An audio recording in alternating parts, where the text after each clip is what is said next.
the common good, not just of a few, but of us all. Let us be aware of the ways we can help those who are in need in our community. Especially, we remember those in need of safe housing, healthy food, gainful employment, and reliable, affordable health care. Lord, we pray you be with these, our city leaders, as they work on our community's behalf. Encourage them in all they do. Keep them vigilant to do the right things. Give them strength to continue their work on behalf of all, and lead them in actions that increase justice and peace. Amen. Amen. Thank you, Reverend. I pledge allegiance to the flag of the United States of America and to the republic for which it stands, one nation, under God, indivisible, with liberty and justice for all. I'd like to introduce the dais. On my far right is City Manager Bill Horn. Good evening. Vice Mayor Hoyt Hamilton. Good evening. Councilmember David Albritton. Good evening. Councilmember Kathleen Beckman. Good evening. Councilmember Mark Bunker. How do you do? And our illustrious City Attorney Pam Aiken. Good evening. We're going to start out with some special presentations, and summer camp has been going on all summer long at our different rec centers. And so I want to call Sherman Stroman and Carla Diaz forward for our Diversity Leadership Council poster contest.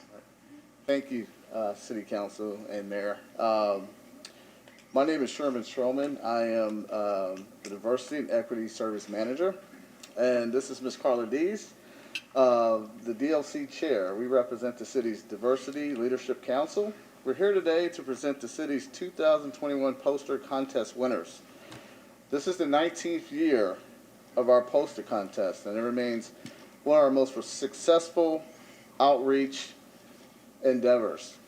Our goal is to help all participants understand the meaning of diversity and celebrate it in their lives and in their communities. At this time, I'd like to bring the DLC Chair, Ms. Carla Diaz, up to the podium. Good evening. Good evening. Thank you, Sherman. So each year this contest is open to the City of Clearwater Parks and Recreation summer camp participants who learn diversity as a part of their activity programs. The competition gets tougher every year, making it more difficult to choose the winners. But as you will see, it's clear in the results that the kids understand the importance of diversity. We would like to present to you the 2021 poster contest winners. Prizes were awarded for first, second, and third place in the 5 to 8, 9 to 12, and 13 and older age groups. We also chose overall grand prize winners that we will announce in a moment. So first, let's recognize our winners and their artwork.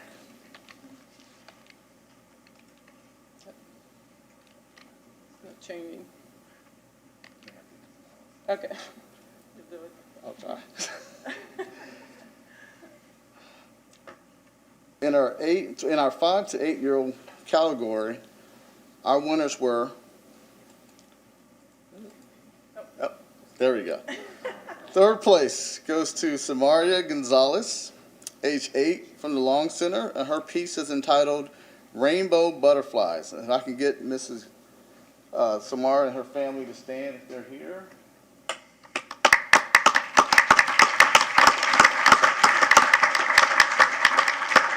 Some of the families could not make it. We got to greet many of them upstairs, but we're going to give them all applause regardless if they could make it or not. Thank you. All right, next on our second place in the 5 through 8 category goes to Mr. Bertie Holcomb, age 8, from the Countryside Rec Center, and his piece is entitled People Working Together to Make a Better Place.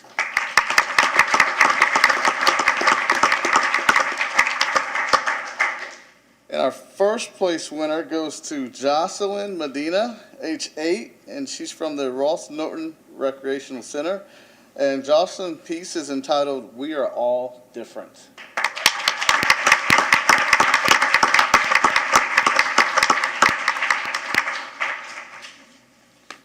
Okay.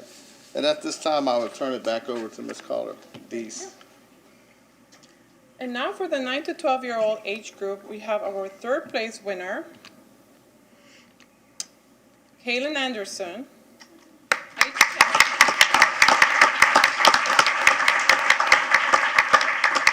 And she's from the Lung Center. Kaylin's piece is entitled Diverse Flowers.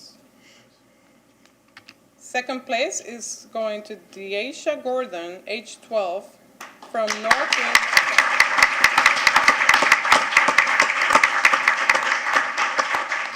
Her piece is entitled All Lives Matter. And this year's first place goes to Saina Hussein, age 11, from the Lung Center. Her piece is entitled One World, Many Stories.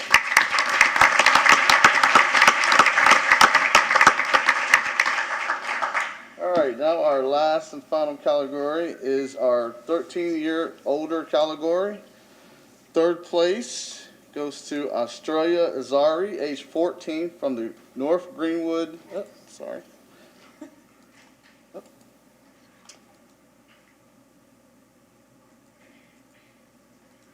Wow.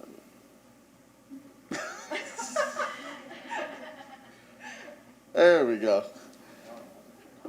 Third place goes to Zara Azari, age 14, from the North Greenwood Recreational Center, and her image is entitled Diversity of Emotions.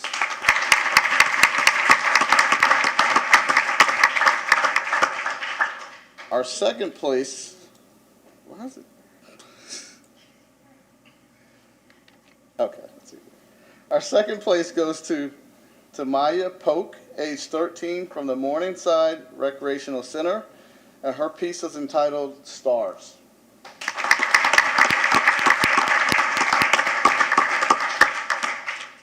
And our first place goes to Kenya Moore, age 13, from the North Greenwood Rec Center, and her piece is entitled Beautiful Scenes, Night Owls.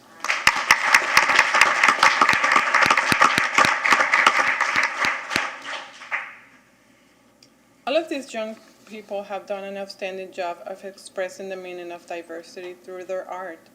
Each year we select 2 runners-up and 1 grand prize winner, who receive a gift card and an additional ribbon. For second runner-up goes to Kenya Moore, age 13. Her piece is called Beautiful Scene, Night Owls.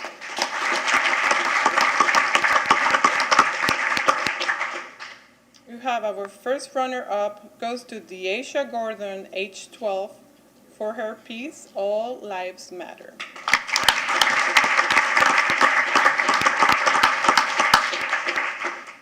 And the grand prize winner is Sania Hussein, age 11, for her piece, One World, Many Stories.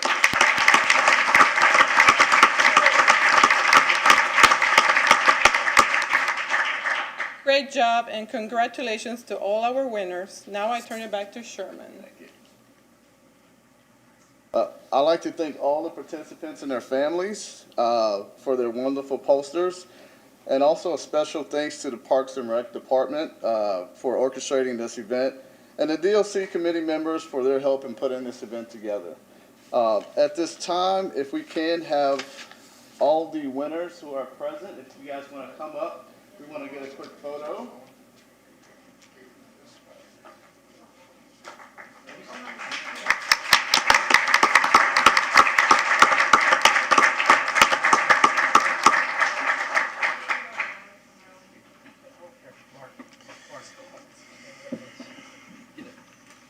Y'all stay seated.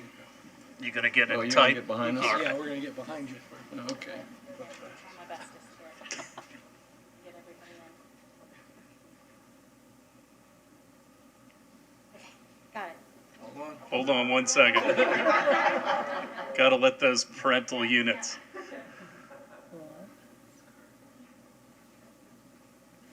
Very good. Congratulations to all of you.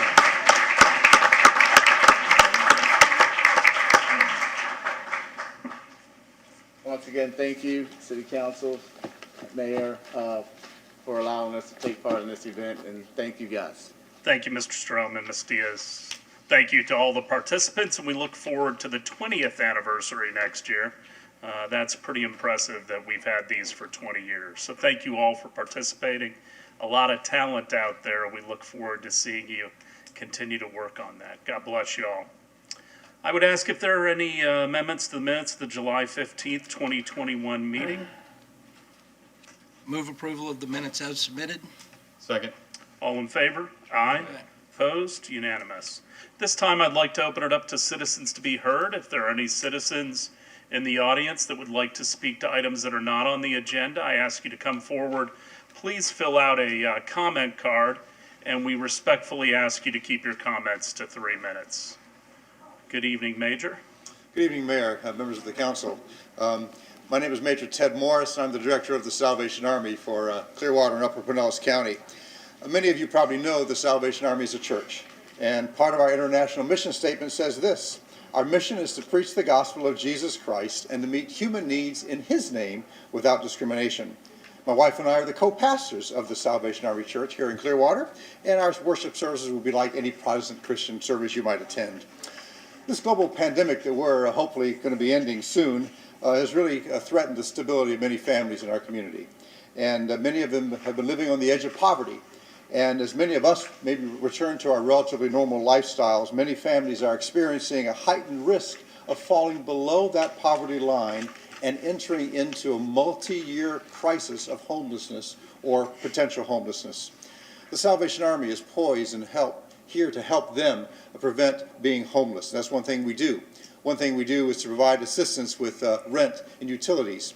And for those families who have children who want to move their families out of the intergenerational cycle of poverty, we have a program called Pathway of Hope, which is simply a prescriptive partnership to walk alongside them and with resources to help them meet their own goals to move out of intergenerational poverty.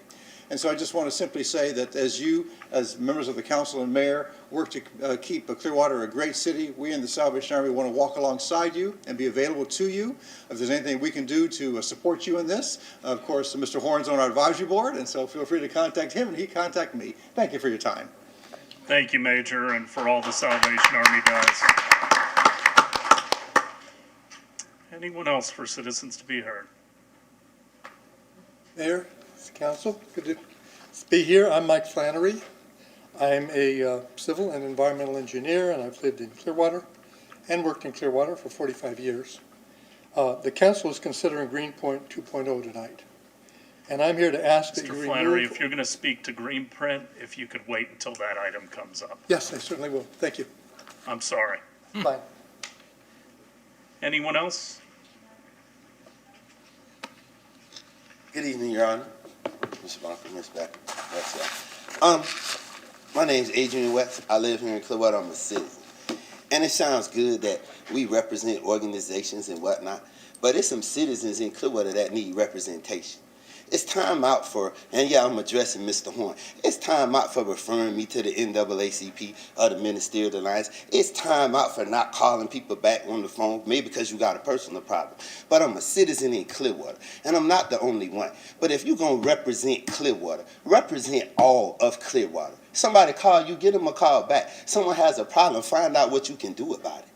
And that's all we asking. I'm not coming here with no board, with no chairman, nothing else. I'm coming here as a citizen. And as that young lady had up there, we got one big city with a whole bunch of stories. And all of them ain't favorable towards you. And from now on, if Clearwater gonna be bright, sparkling, and you can do all that, you can represent all the citizens in Clearwater. You got $84 million to spend down here, you got money to put a library in my community. Simple as that. But we don't get that. You get, oh, well, maybe and we'll try. But don't do that. Represent all of us. The same thing you do downtown, do in my community. Do in the other communities. That's all we asking. And until you do that, all y'all derelict. You have a good evening. Thank you, Mr. West. Anyone else?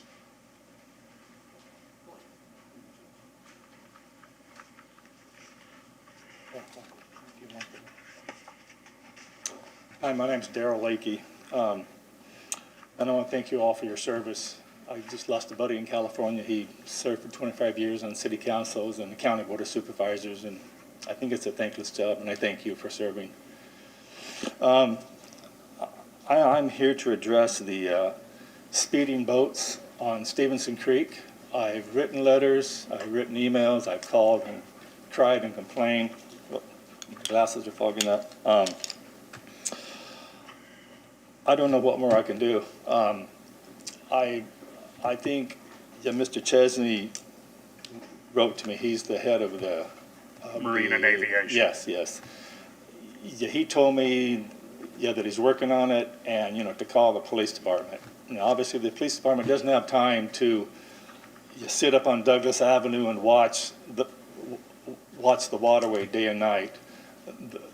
This one, particular speeder lives up at the end of Betty Lane, under the creek there, and he has a video on his website, on his Facebook website, shows him speeding at least 25 miles an hour up and down that creek. I can give that to you later. I don't want to mention his name. If you want, you can, call me later. But I just request that we hurry up and make it a no-wake zone. There's lots of manatees up there. I live on the creek. A lot more people are moving in, and a lot of kayakers. I was almost hit in May by a speeding boat. We met around a corner. The boat was stranded with 4 kids, and they had to call EMS and FWC and the fire rescue. And luckily, nobody was hurt. Next time, it might not be as lucky. I just want you to make Stevenson Creek between Fort Harrison and Betty Lane a no-wake zone, and listen, manatee zone. I also have videos of manatees, and there's lots of manatees in there. And I hope we don't lose them, and hope I don't lose one of my grandkids or anybody's kids to a boater that thinks they own the road. And I spoke to that guy, and he said that, well, there's no law against it, and he's right. And he told me that he would obey the law if it was posted. So I urge you to contact me later. I'm retired. I can put up the signs myself. Whatever needs to be done. Yeah, thank you, and thank you for your service. No, we've had your emails. Yeah.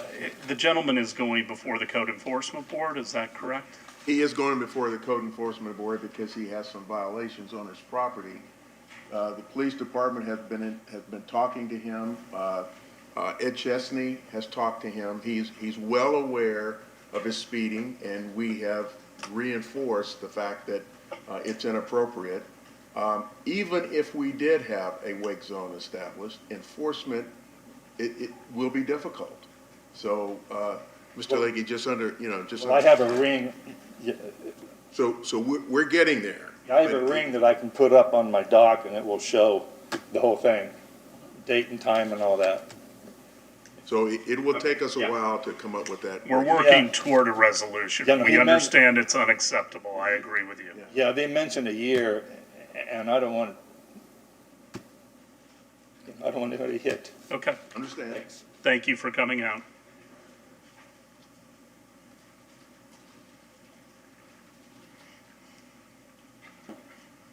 Good evening, Mr. Mayor, council members. My name is Patrick Raftery. I'm a resident of Countryside area. I have 2 items I'd like to present to you tonight. The first of which is at the appropriate time, the city of Clearwater, as well as the council members, recognize and honor Sarah Ann Painter, who's been named as Florida's Teacher of the Year, who is an elementary school teacher at Eisenhower Elementary. Secondly, just recently, if you will, Bobby Fink, who is a Clearwater High School graduate, just returned to Clearwater. He won 2 gold medals at the Japan 2021 Olympics. I think both of them deserve some recognition, as we are very proud of both of them in the city of Clearwater. The second item I'd like to bring to your attention is that where possible, I would hope the city would begin to move to EV vehicles and hybrids where you can. A slow start, even to hybrids, is a good start, but we need to be moving in that direction. And another item with respect to EV is there any possibility that the city could engage with manufacturers of EV charging stations to perhaps let a contract out for them to be putting their EV charging stations in the city of Clearwater for a reasonable price, but perhaps some money is coming back to the city for granting them this opportunity to do that? I don't know if that's possible, but always looking at things as possible, generating revenue to the city is something I'd like to bring to your attention for your consideration. If it's something that we cannot do, at least perhaps we can engage with them to begin to consider where we could be putting EV charging stations for the near future. Thank you very much for your time. We are going to be putting up a sign for Mr. Fink. That's in the process of being put up on the causeway. We've done it for other gold medalists. I don't know that we have something for Miss Painter, although I was going to recognize both of them at the end of the meeting. We will be talking about EVs a little bit during the green print conversation, and we are moving the fleet, especially light-duty vehicles, over to EVs over the years to come. So, anyone else for citizens to be heard?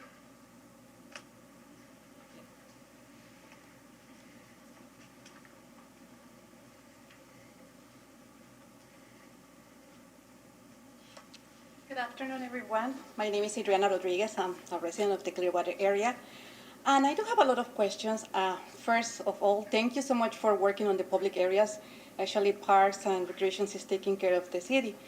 The problem that I see is that a lot of parents, as me, when we are using all those recreation areas, we don't have access to public restrooms. Every single time it's closed.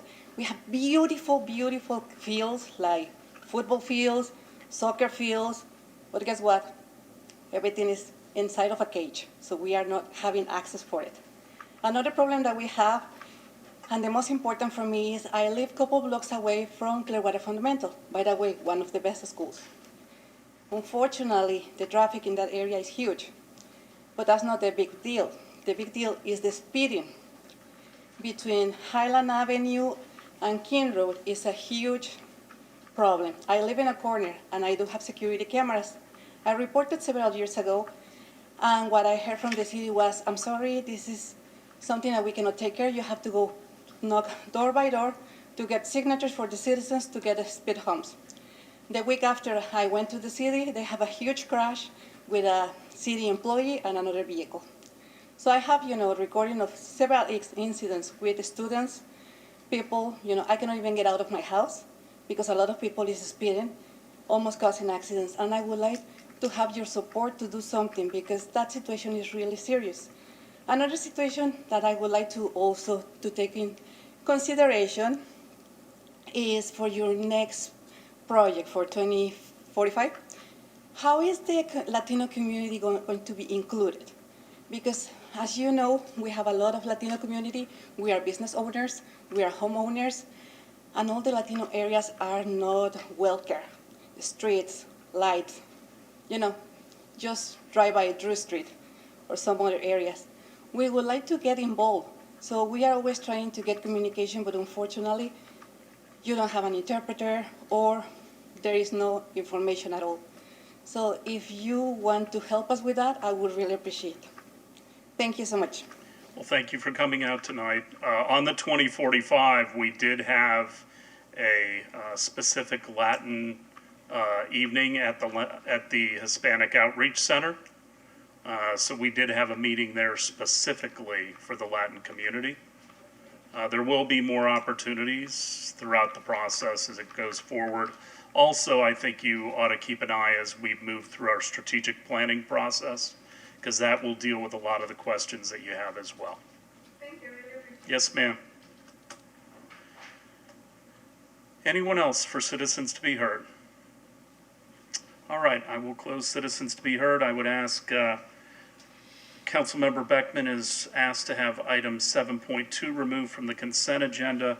Are there any other consent agenda items 7.1 through 7.13 to be removed by council members or citizens? Seeing none, do I have a motion to approve 7.1 and 7.3 through 7.13? So moved. Second? All in favor? Aye. Opposed? Unanimous. 7.2. Approve Juneteenth as a city-recognized holiday. Councilmember Beckman. Thank you. I just asked for this to be removed just to make a statement. I know we all voted or indicated approval of it at our work session, and I did too. But I had a phone call today from a friend of mine and a community leader, Mohammed Abdur Rahim, and he just, he's out of state right now, but he just communicated how happy he was that we were going to approve this, and he also indicated that, and I'm sure he'll come and speak at future meetings, but with the approval of it tonight, that we could look to make it a signature event for Clearwater in the future, especially maybe the first year that we'll recognize it in 2022, is what can we really do to draw attention to it, to celebrate, to inform, and he just thinks, his words was a signature event for the city, and he suggested a broad citywide coalition that could work on what that might look like. So hopefully and he's the type of person who would step up and get involved and put the work into. But I just wanted to make that statement on behalf of him. And I'll be more than happy to contact Mr. Mahan and definitely get his input, insight. That is definitely something that my office has talked about, and that was something that I do want to move forward with, is making that particular day an event everybody can celebrate. I need it. I definitely would like it to be something that is celebrated and really illustrates, what freedom means for the United States, but as well as an educational piece as well for those who, may not truly be aware of what that day means as we move forward with this new holiday. And, I'm really want to bring forth the meaning of this for the city of Clearwater as well and its citizens. So, That sounds great. absolutely. So, Thank you, Mr. Stroman. Any questions for Mr. Stroman? Anyone from the public to speak to item 7.2? Seeing none, I'd make a come motion. forward, sir.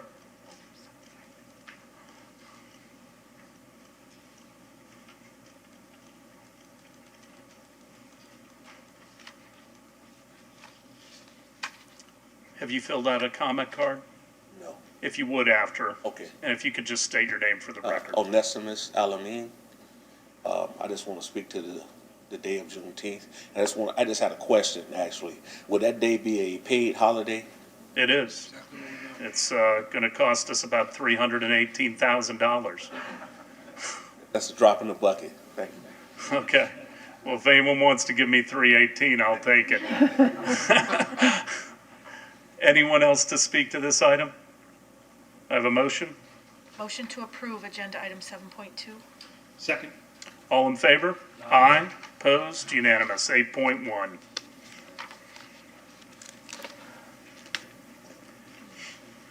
Ordinance number 9463-21, an ordinance of the City of Clearwater, Florida, annexing certain real properties located generally south of Sunset Point Road, west of McMullen Booth Road, north of State Road 590, and east of U.S. Highway 19 North, whose post office addresses are 1800 Diane Drive and 1732 Evans Drive, all within Clearwater, Florida 33759, into the corporate limits of the city, and redefining the boundary lines of the city to include said additions, providing an effective date.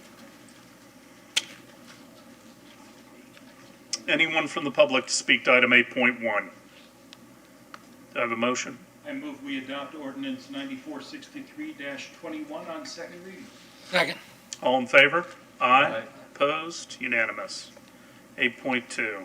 Ordinance number 9464-21, an ordinance of the City of Clearwater, Florida, amending the visual land use elements of the comprehensive plan of the city, designate the land use for certain real properties located generally south of Sunset Point Road, west of McMullen Road, north of State Road 590, and east of U.S. Highway 19 North.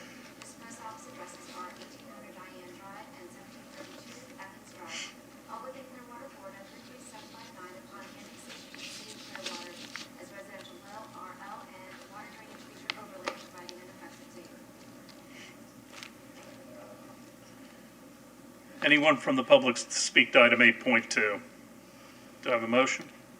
Move to adopt ordinance 9464-21 on second reading. Second. All in favor? Aye. Opposed? Unanimous. 8.3.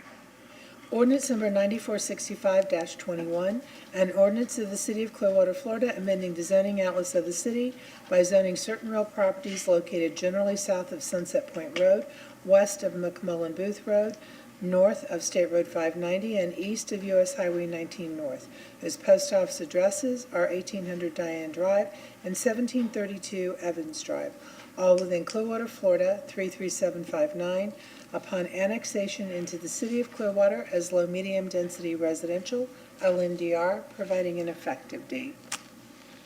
Anyone from the public to speak to item 8.3? A motion? Move to adopt ordinance 9465-21 on second reading. Second? All in favor? Aye. Opposed? Unanimous. 8.4.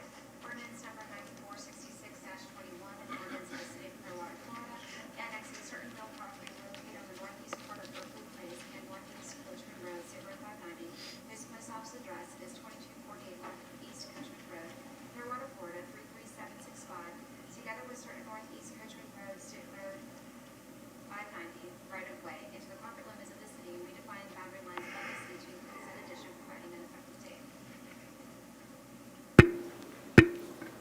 Anyone to speak to item 8.4? Have a motion? Motion to adopt ordinance 9466-21 on second reading. Second? All in favor? Aye. Opposed? Unanimous. 8.5. Ordinance number 9467-21, an ordinance of the City of Clearwater, Florida, amending the future land use element of the comprehensive plan of the city to designate the land use for certain real property located in the northeast corner of Berkeley Place and northeast Coachman Road, State Road 590, whose post office address is 2248 northeast Coachman Road, Clearwater, Florida 33765, upon annexation into the City of Clearwater as residential urban, RU, providing an effective date. Anyone to speak to item 8.5? Have a motion? Move to adopt ordinance 9467-21 on second reading. Second. All in favor? Aye. Opposed? Unanimous. 8.6. Ordinance number 9468-21, an ordinance of the City of Clearwater, Florida, amending the zoning atlas of the city by zoning certain real property located on the northeast corner of Berkeley Place and northeast Coachman Road, State Road 590, whose post office address is 2248 northeast Coachman Road, Clearwater, Florida 33765, upon annexation to the City of Clearwater as low-medium density residential, LMDR, providing an effective date. Anyone from the public to speak to 8.6? Move to adopt ordinance 9468-21 on second reading. Second. All in favor? Aye. Opposed? Unanimous. 8.7. Ordinance 9437-21, an ordinance of the City of Clearwater, Florida, amending ordinance 7515-50 as amended by ordinance 7564-05. And by the way, the other one was 052, not 50, sorry.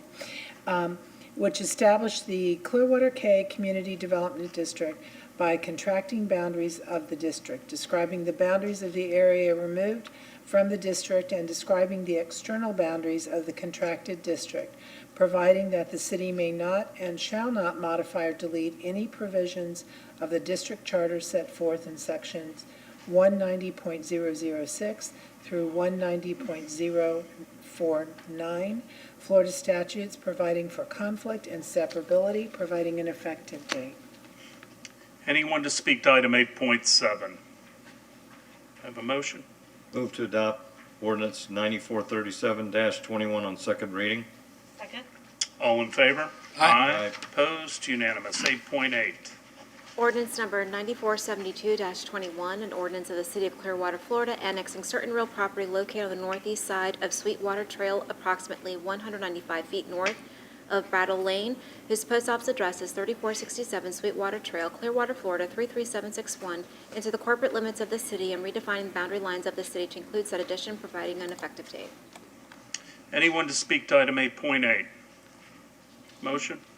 Motion to adopt ordinance 9472-21 on second reading. Second? All in favor? Aye. Opposed? Unanimous. 8.9. Ordinance number 9473-21, an ordinance of the City of Clearwater, Florida, amending the future land use element of the comprehensive plan of the city to designate the land use for certain real property located in the northeast corner of Sweetwater Trail, approximately 195 feet north of Brattle Lane, whose post office address is 3467 Sweetwater Trail, Clearwater, Florida 33761, upon annexation into the City of Clearwater as residential low, RL, providing an effective date. Anyone to speak to item 8.9? Seeing none, do I have a motion? Move to adopt ordinance 9473-21 on second reading. Second. All in favor? Aye. Opposed? Unanimous. 8.10.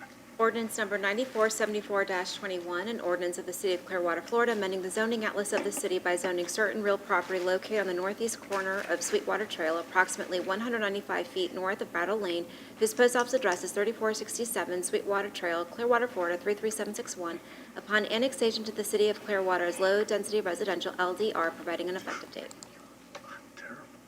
Anyone to speak to item 8.10? Move to adopt ordinance 9474-21 on second reading. Second. All in favor? Aye. Opposed? Unanimous. 8.11.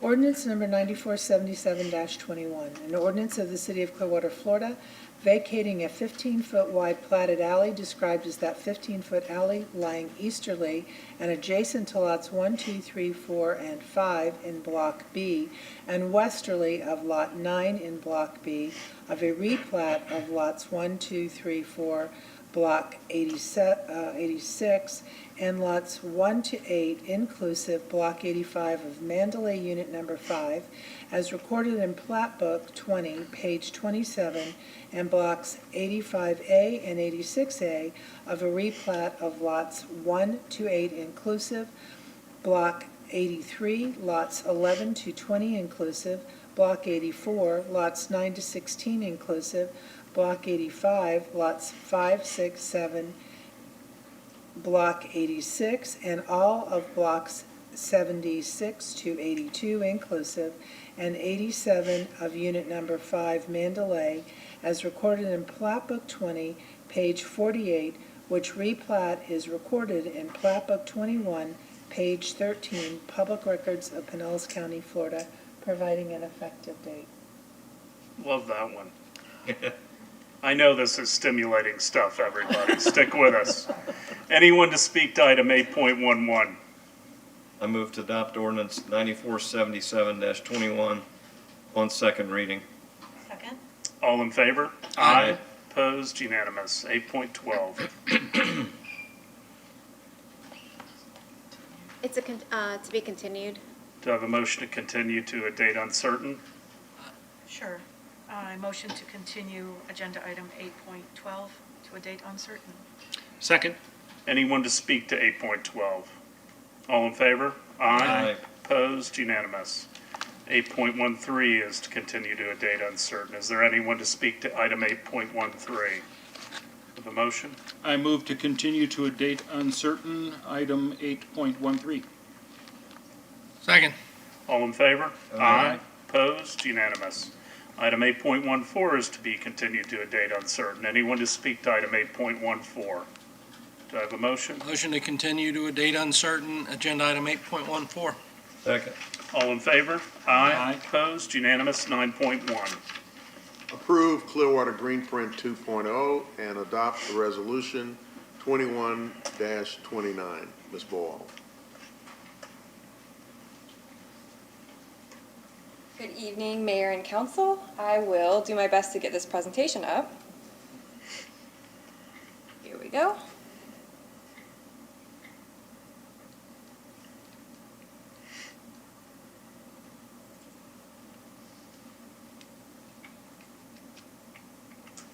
Okay, so I am happy to be here with you this evening to present the changes for the Clearwater Greenprint plan that we are calling Clearwater Greenprint 2.0. So first, we'll start with an introduction that will contain some background information on the plan update. And first, we want to say thank you to the members of the Clearwater community who submitted the photos that you'll see in the presentation, as well as the photos that are contained in the document itself. As well as a big thank you to our project team. So first and foremost, a thank you to Lauren Matsky, who led the original Clearwater Greenprint creation and definitely influenced a lot of the plan that you see before you today.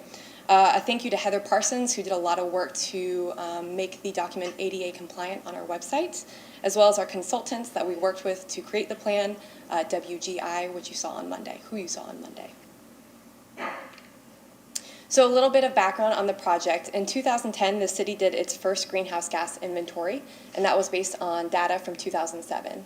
And that inventory allowed the city in 2011 to create the original Greenprint plan. That Greenprint plan contained goals based on the original inventory, which was that the city would like to see a 10% reduction in emissions by 2020, which we achieved, as well as a 25% reduction in emissions by 2035.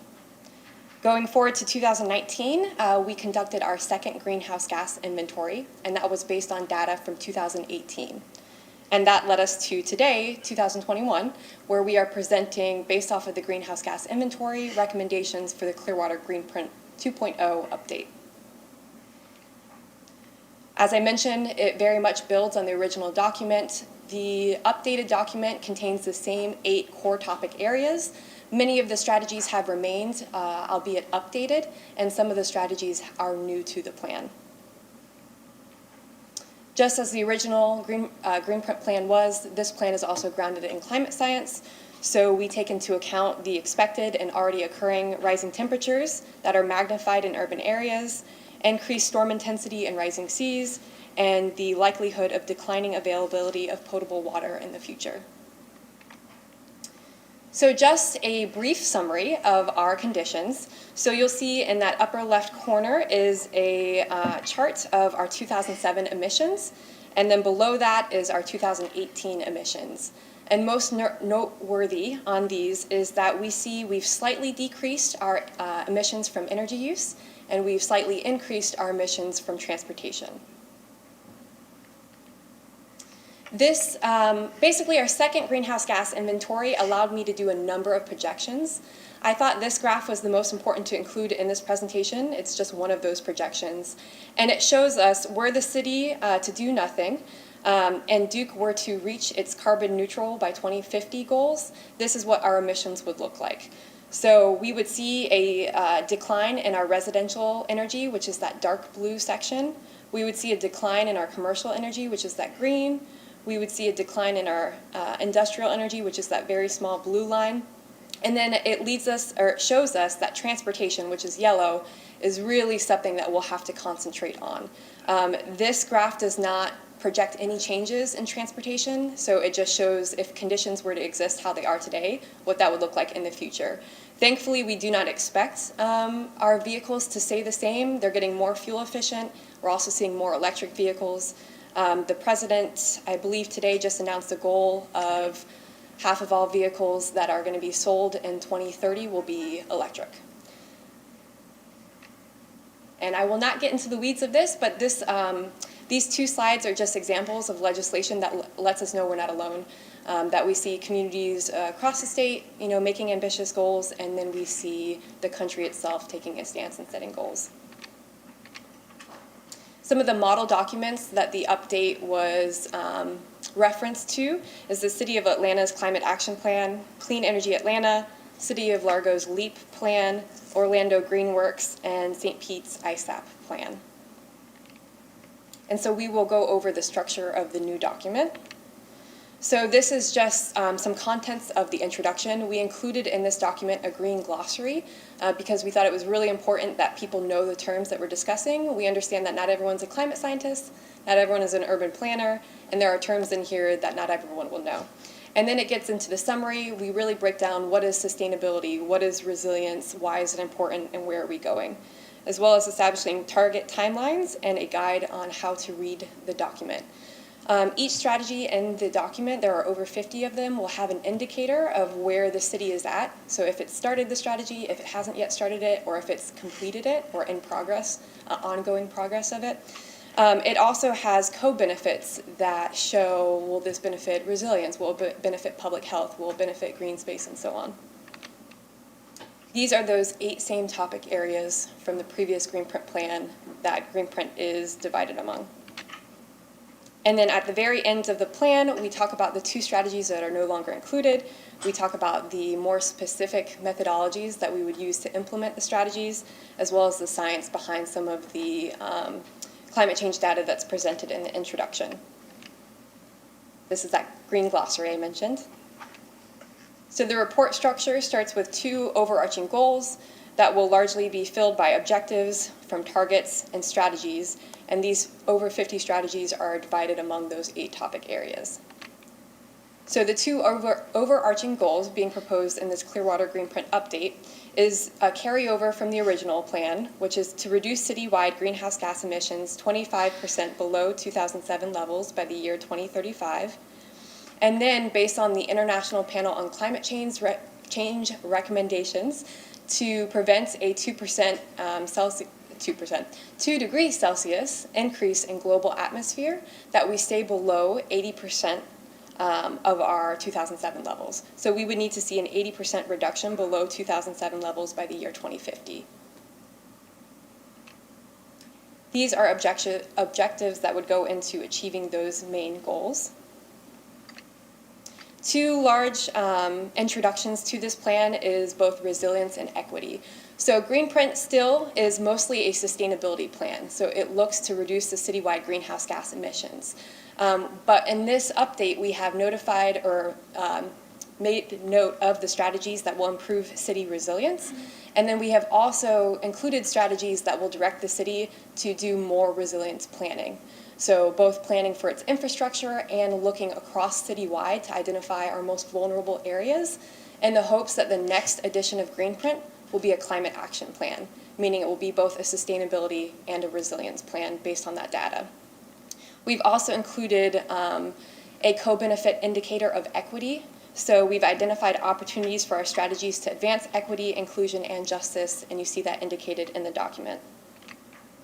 So these are our target timelines. I won't go through each of them, but the main takeaway here is that we have 3 different timelines. One that is short term, being 2025, one that is medium term, 2030, and one that is long term, 2050.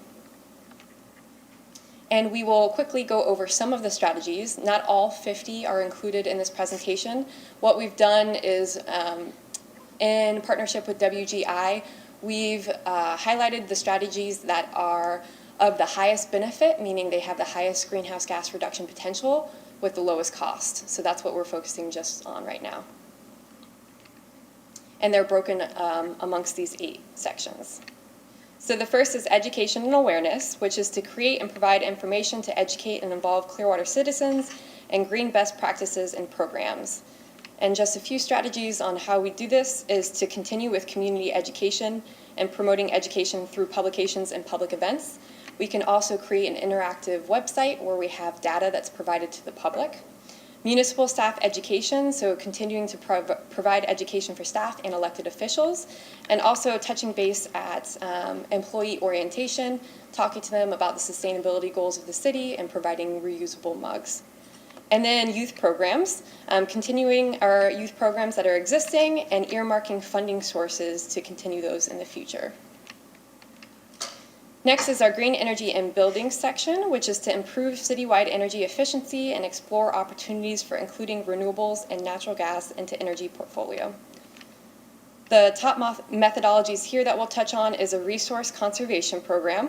So we would develop and implement a comprehensive energy evaluation program and really gauge the kilowatt hours before and after that program to determine success. Local power generation and renewable energy finance. Right here, this is mostly how we'll get creative in funding renewable energy, as well as energy efficiency improvements. And the section that we included here is to really show the synergies between strategies, that they don't exist alone as isolated strategies, that they can build off of one another. So we see 6.6 and 6.8 are an example of that. We also will continue working with Duke to switch over any remaining streetlights to LED bulbs. We will develop a municipal recommissioning plan. And we will work on natural gas conservation. So both showing a digital system of maps for gas availability, but also providing information to gas customers on how they can conserve their use of natural gas. Some transportation strategies. These are to promote complete streets, use of transit services, and active transportation, and reduce vehicle miles traveled. Some examples here are a municipal telecommuting policy that would only be for city and city staff, and basically identifying the positions that might be able to have a more flexible working style, and including telecommuting options. And then also engaging in a vehicle mile reduction challenge for residents and having them join the challenge to see where they can reduce how far they travel in their car. And this program could also extend to city employees and have that be an internal challenge. Next, we are at our livability section, which is to promote green space expansion, equitable development, redevelopment, and environmentally friendly maintenance practices. Top methodologies here include development incentives, so to continue to provide for mixed-use development and livable transit-oriented neighborhoods, to work on energy-efficient streets and parking, meaning that we will look at the heat absorption of some of our parking lots and if that can be mitigated either through reflective asphalt or tree canopy cover. And then green space expansion, so working with public-private partnerships to transition underutilized land to green space. Next is water conservation. I mentioned here that Greenprint is a greenhouse gas reduction plan. So when it comes to water, the document largely concentrates on conserving our use of potable water because we use electricity to provide that. So the main strategy here that we'll touch on is just to continue with our water conservation efforts, to identify and prioritize potential retrofits for city facilities for rainwater capture, and to create guidance for private property owners to develop the same. Next is waste reduction, which is to provide educational programming concerning recycling and waste reduction and maintain or expand systems for waste disposal. And there are a number of strategies here, but the one that they touched on here is to just gather data, be it yard waste, of how much yard waste we're collecting or how much recycling we're collecting to really gauge program participation, but also on recycling to continue gathering data on the quality of recycling that we are receiving as a city and to have that be known by the residents.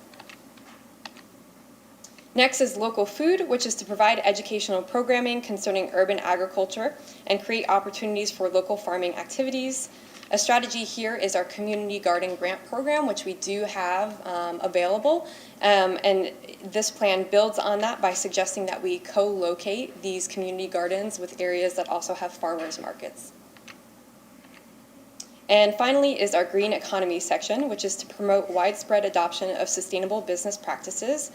And a big suggestion here, and one of the strategies, is to create a green guide. So it's basically highlighting the businesses that are already doing something good, making sure they're known by both our residents and tourists, and then possibly either creating our own criteria or working with a local nonprofit to create a certification that really signifies these businesses are doing something good. And I think that's it. Before I turn it over for questions, I just wanted to read some of the public comments that I mentioned on Monday again. So as a reminder, we presented this draft plan to the city's Environmental Advisory Board and received feedback from both board members and the public who were there to speak on the item. We also received public comment through an online submission form that was broadcasted to the city's social media channels. Comments included a desire to see greater greenhouse gas reduction goals. Comments suggested as much as an 80 to 100% reduction by 2035 rather than the current 80% by 2050. To see emission reduction goals for city facilities, and the suggestion was that they be 50% emission reduction by 2030 and 100% reduction by 2035. To add wastewater and water quality monitoring and improvement as a strategy and report on the efforts already underway. To encourage developers to participate in a green fund, which would operate similarly to the voluntary public art and private development fee. To include the creation of ordinances against the use of certain single-use plastics, going beyond the ocean-friendly policy that's currently in the documents, and more. And then positive feedback was also received that expressed gratitude for the progress the city has made thus far, as well as the excitement for the reinvigoration of the Clearwater Greenprint Plan. With that, I will open it up for questions and comments. Any questions for Ms. Boyle at this time? Well, we had a very good discussion on Monday. So what I'd like to do now is open it up for comments from citizens, and then we will have final discussion and hopefully a vote. Mr. Flannery, now is the time. Thank you, Mr. Mayor, for letting me. I jumped the gun. I just like to say again that I'm an environmental and civil engineer. and I've worked here for 45 years and lived here. And the only reason I'm speaking today is I thought from my background and knowledge in public health, that I should say something. That's the only purpose I have. I support green print. Generally, it's a great thing. I was on green print 1.0, and I think what they're doing is a very good thing. The only major thing I have against the program is I don't think natural gas should be in this mix. The city says that it's a major, natural gas is a major source of greenhouse gases. It produces 75% as much greenhouse gas as burning gasoline does. It's not clean when they say clean. They're talking about sulfates and things like that, nitrous oxide. It's not about CO2. That's a whole different terminology. The city has set forth, as you see today, a good program to reduce greenhouse gases. That's a big hunk of it here. But you see that in the green print, it actually encourages natural gas to be used. It's right in the middle of it. And it even expands its use of natural gas. 6.5-A offers programs to increase the number of residents and businesses using natural gas, and B, even provides incentives for new people hooking up. I think that's counter to what we're trying to do. This is the only section I'm complaining about under green print.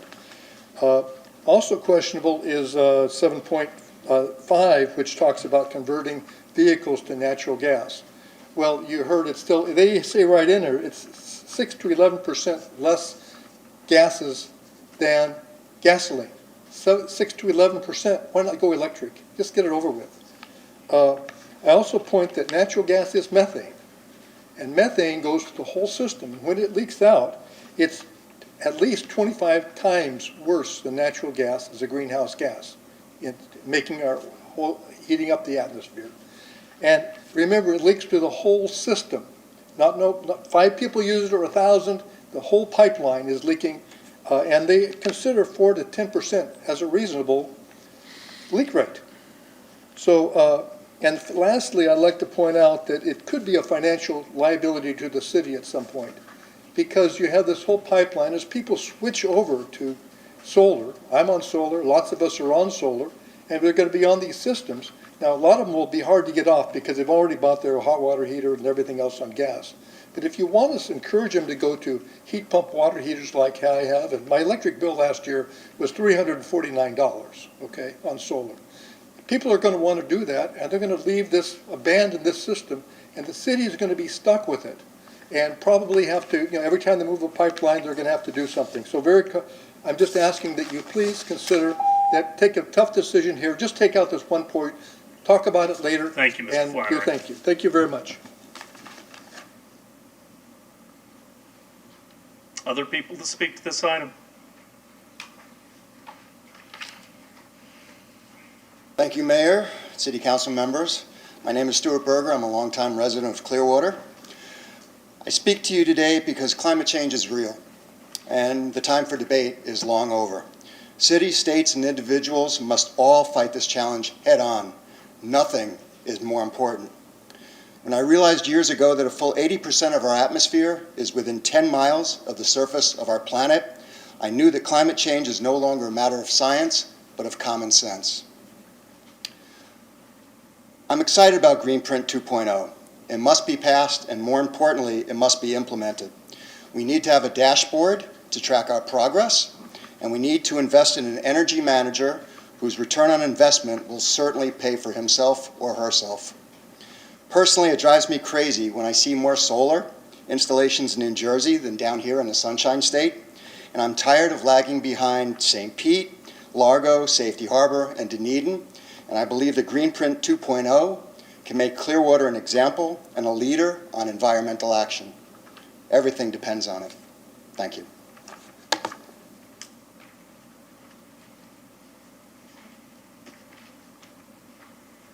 Good evening, Mayor, Council. My name is Kate Bush. I'm a resident of Clearwater, and I'm here to speak in support of adopting Green Print 2.0. I echo the sentiments of the gentleman before me, and I'd like to take his words to remind everyone here of the ripple effect. Okay, he mentioned St. Pete. They already have an energy manager or administrator. I believe there are other municipalities and whatnot that do. Renewable energy is the most important thing for the future of our, not just our community, but our entire world. Everything that is happening, this is it. There is no planet B. This is all we have. And when people see city vehicles running on electric, when they see city buildings powered by solar, when 100% of those, greenhouse gas electrical emissions are reduced by 2050, I mean, that's amazing. 100%, that's gone. All those emissions are gone. Okay, we have no other future. I brought my entire family, the future of Clearwater, the future of our country, and the future of the world with me tonight to remind you how important this is for all of us. We are lagging behind, and we're better than that. Let's get the ripple effect going. Let's get Greenprint on the agenda. Let's go. Thank you. Thank you.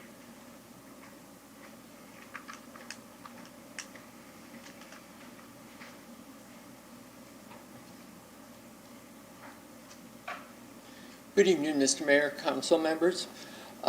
Thank you for bringing this forward. I'd also like to thank Ms. Boyle for providing me with an actual copy of the report. The agenda item was just a PowerPoint, was not and I assume that you're actually adopting the full report. So I think that in the future, the agenda item should be what you're doing and accessible directly. It's a very rich and plan. I commend you on it and the people that worked on it.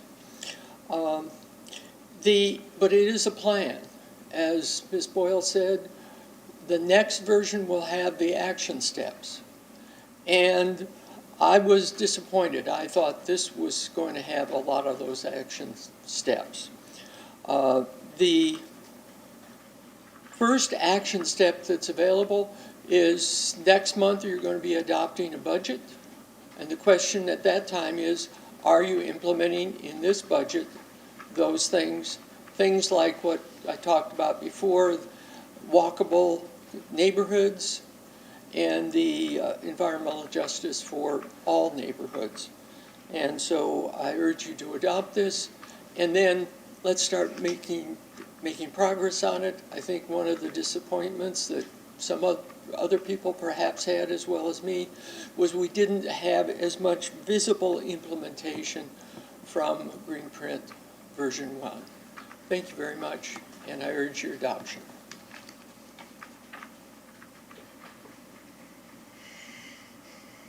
Good evening. Good evening, I'm Jami Bush, I'm 11, and I live in Clearwater, Florida.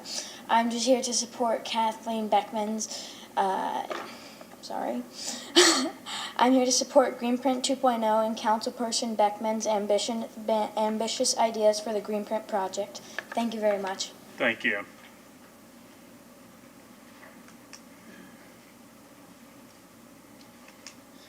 Patrick Raftery once again.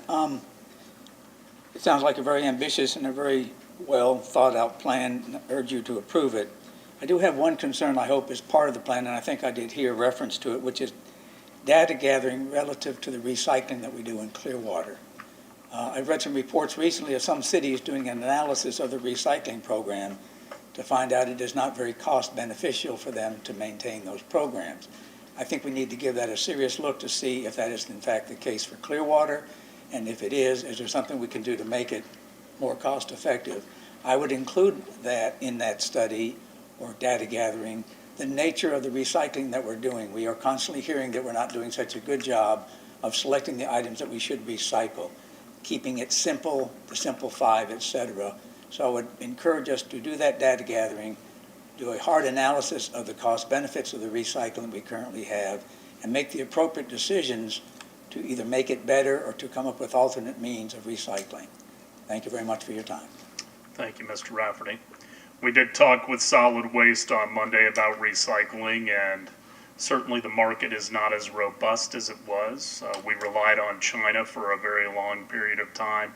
They pretty much refused new recycling products, but they're US-based companies that are starting to build up their ability to absorb it. So our solid waste department still believes that we ought to have single stream recycling, and all that I would ask of all of you is find out what can go in your bin versus what cannot so that you don't contaminate it.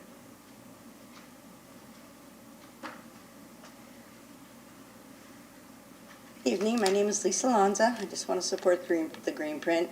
I'll also just say about the plastic bags, please do not put plastic bags into the recycling bin. Okay, and I don't know if this, I don't have an answer to this, I haven't had a chance to research it, but I'd like to know if there's anything in the comprehensive plan, this Clearwater comprehensive plan, that specifically mentions green print, and that we, some kind of verbiage, because the comp plan is the plan for our future, and I think it should address green print at some point. Thank you. Thank you, Ms. Lanza. Anyone else to speak to this item? I know you have a comment online. Good evening. Thank you, Mr. Mayor, members of the council. My name's Andrew Walton. I'm a resident of Clearwater, Florida, also a pastor in this community. So I'd like to speak to this issue from a slightly different perspective, and that is that we, as inhabitants of this beautiful creation, have a moral imperative to take care of it. The bottom line is we have one home. That's the planet Earth. And we have been given responsibility as humanity to take care of this home.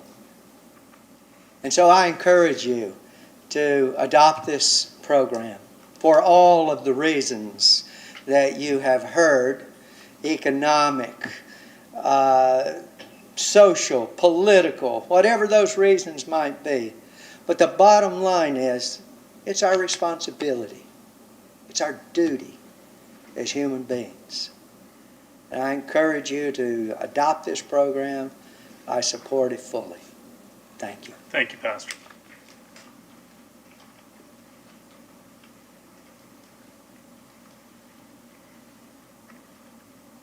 Good evening. Good evening. I'm Mayor and Council people. Come closer to the mic so everybody can hear you. Sorry. I'm Sebastian. I'm 11 years old. And sorry. That's all right, Sebastian. Thanks for coming out. I assume you support it. You want to give me a thumbs up? Okay.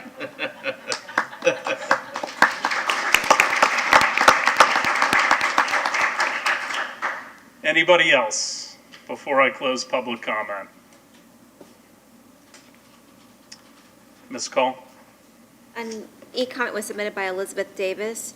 I support this update of Green Print from 2011. I look forward to strengthening the commitment on greenhouse emissions to 100% by 2035. Big goals require improved execution within our budget. Accountability, reporting quarterly on our website, all should be expected. With a $7 million energy bill, please add an energy manager job to lead the teamwork and execution required to get the results for our community. The job could pay for itself quickly in ROI. Please add the investment of EV stations in our public spaces so we can all be confident investing in hybrid and or electric vehicles rather than later. Our commitment to join the rest of the county on these environmental goals will help us recruit new businesses that welcome your vision. Lastly, increase expectations of new development to excel their own green footprint to our city with LEED Silver or Gold. Once you approve this, please also vote to execute to all staff. Thank you. An email was submitted by Kevin Rowland. I'm someone who has lived in Florida for all my life. I have lots to say about the climate of this state. I remember the days when I was little and being able to stay outside and be comfortable with the heat, but nowadays it feels like winter is just a second fall. We have our beaches, which are afflicted with red tide each year, with unsustainable losses to our beaches, ecology, and that drop tourism more and more each year. And heat so intense during the summer that AC going out can be considered an emergency. This is unsustainable and not what I want of my state, and actions need to be taken to sustain health of this great state. More action needs to be taken, not just to protect our beaches, but our climate and air as well. Our inaction is an embarrassment nationwide, and I expect more of not just our people, but our representatives we vote for as well. The City of Clearwater needs to be an example and take whatever action it can to help improve the output of carbon to lessen the heat, and I feel an energy manager position would be a great job of giving more opportunities to the people of Clearwater to help and volunteer, as well as reduce the city's carbon footprint while helping save money, as well as reducing our costs and spending on non-renewable energy sources. An email was submitted by Danny Ferreira. Dear members of the Clearwater Council, red tide has caused 600 plus tons of dead marine life just last week. Nutrient pollution from humans make the problem worse. We'll like for the city to work with experts on how to decrease the amount of marine life we are losing. Educate the public on what changes can we make to reduce that loss. It also impacts tourism, water, recreational business, hotels, restaurants. Please include in your plan to focus on a solution for this problem. Urban farming provides healthy food in a way that reduces energy costs of food production is a major environmental benefit of urban farms. Growing food where it is consumed cuts down transportation greenhouse gas emissions. Creating more land access to have more community gardens is a great step forward to give our residents an opportunity to grow food and increase biodiversity. The greater the habitat diversity our city provides, the more types of wildlife will enrich our city, providing a safe haven for wildlife as climate change affects our local environment. Native plants have been a part of Florida landscape for eons, adapting to scorching sunlight, intermittent freezes, torrential rains, long droughts.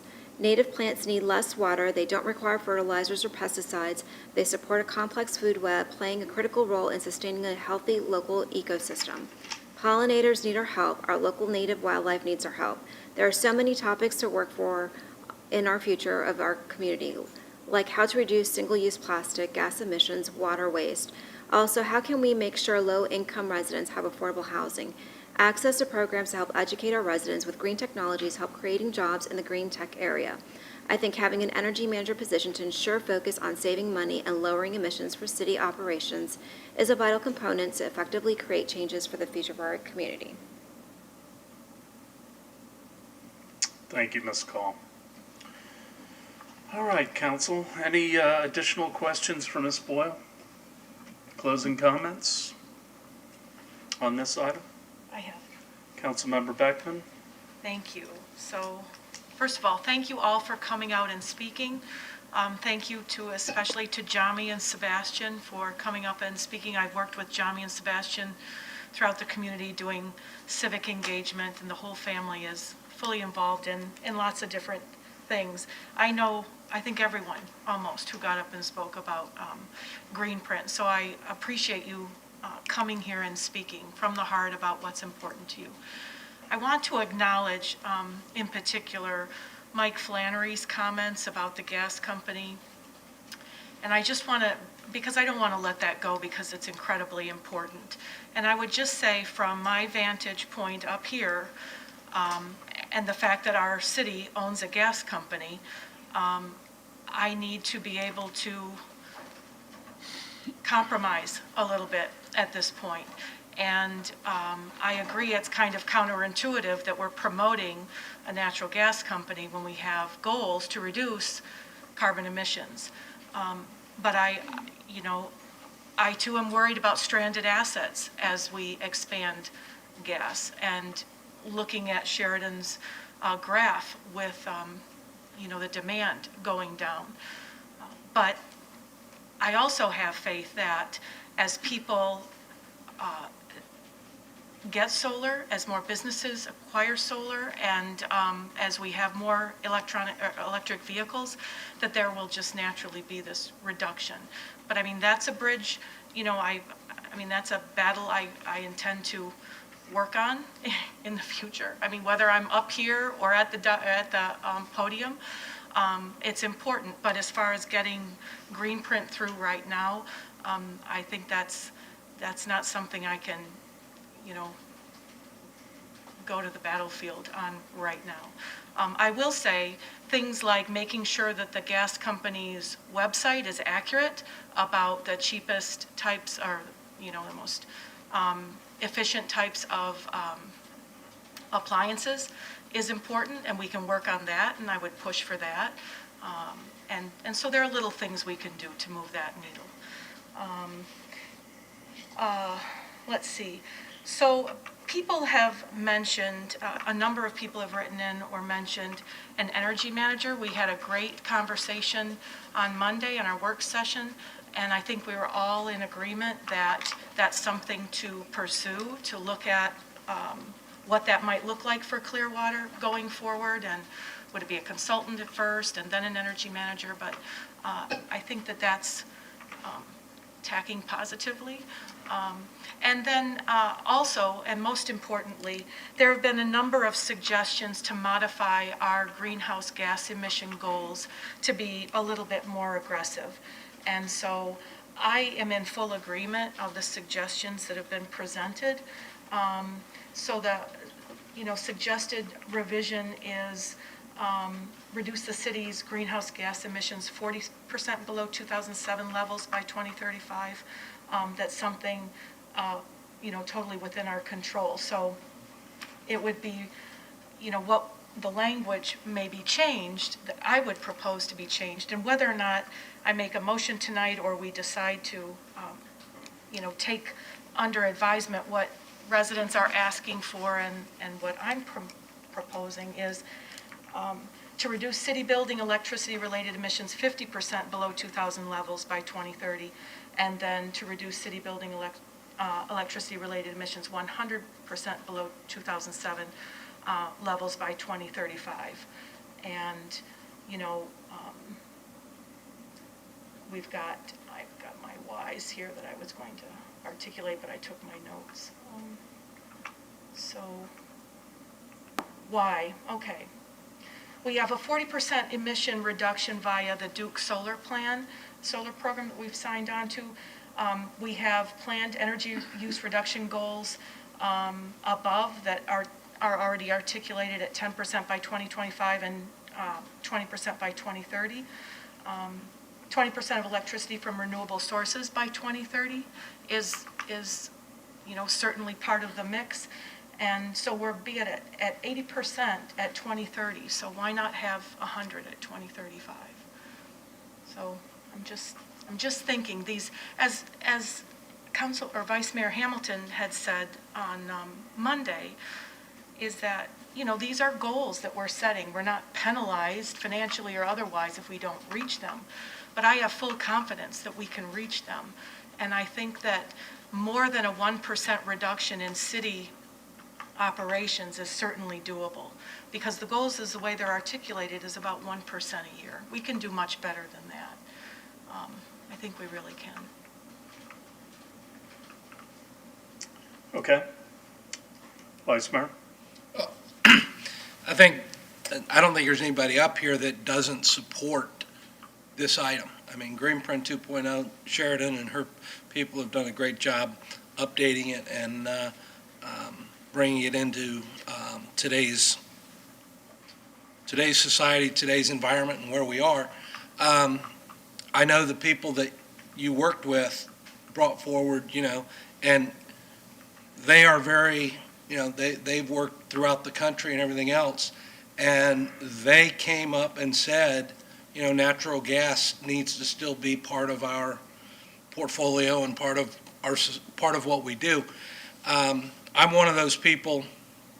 I mean, my family, we use natural gas in our restaurant, and I can't imagine cooking in a commercial restaurant. You can't cook with anything but natural gas. I mean, electric just won't work. Not in a commercial kitchen.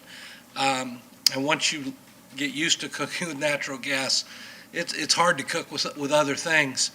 But as has been said before, I support Greenprint 100%. I think these are all great things to keep that's a great roadmap for what we need to do and where we need to be moving towards and do it.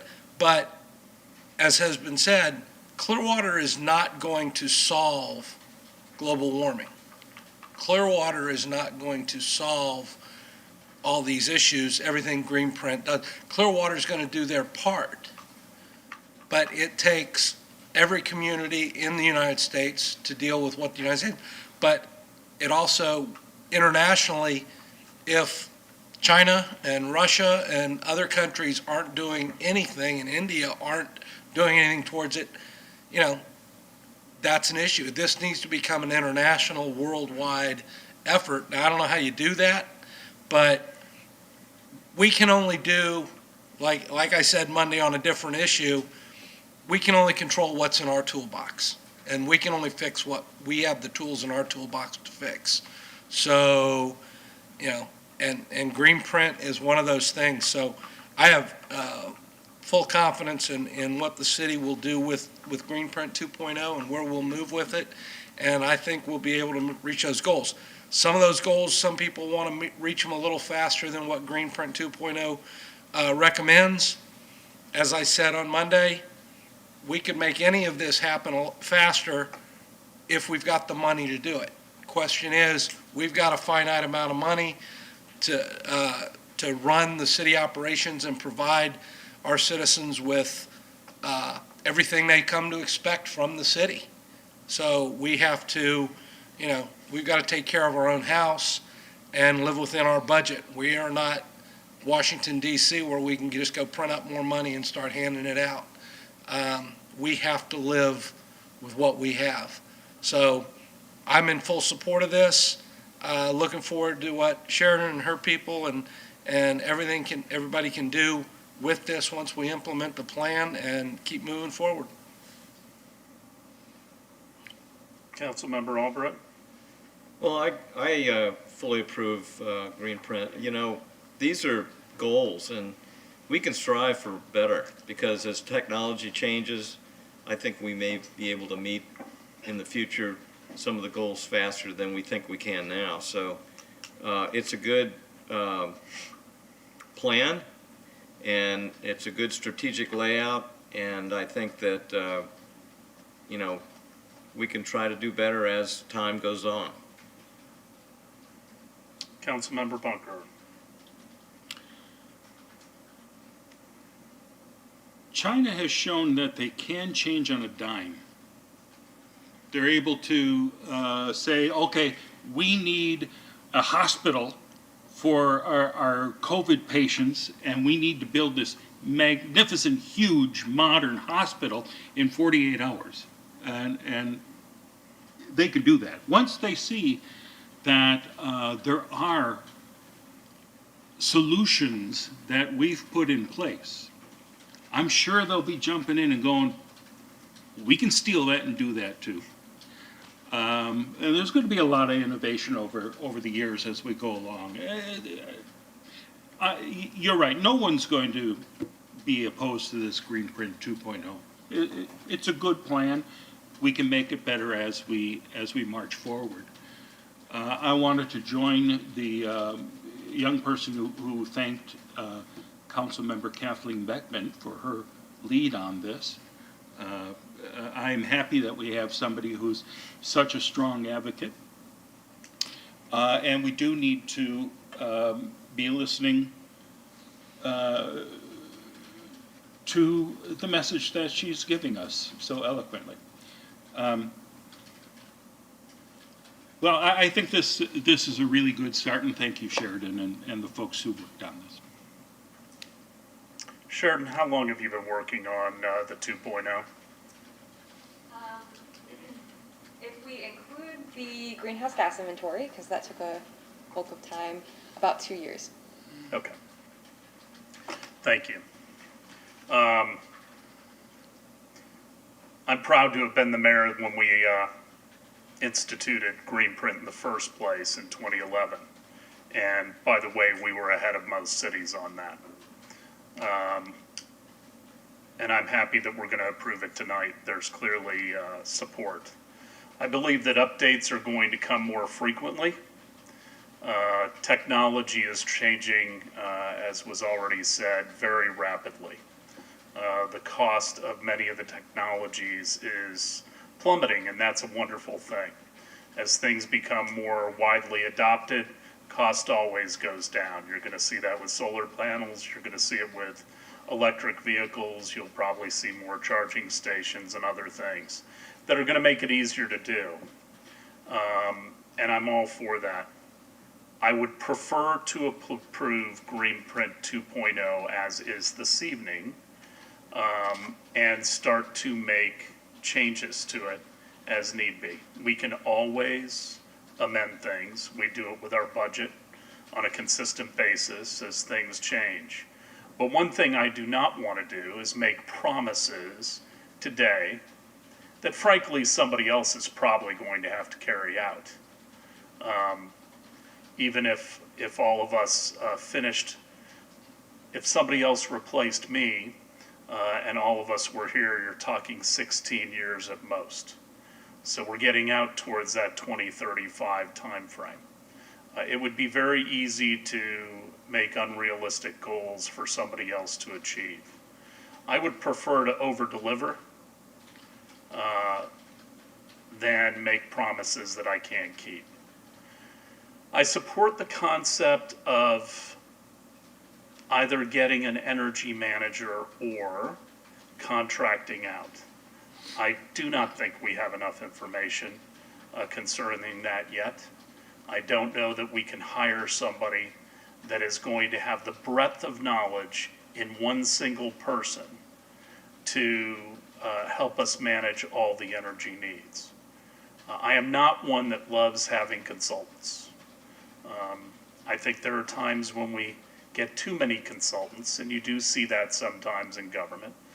But I think this is something that we need to do a little more study on, and we might make a decision 3 months from now that we need somebody in-house, or that the better tact is to go and get consultants to do this. It is not only a matter of money, it's a matter of expertise. So I fully support what we have in Greenpoint 2.0. I fully support that we have ambitious goals. And if technology allows, that we get even more ambitious prior to a 10-year time frame passing.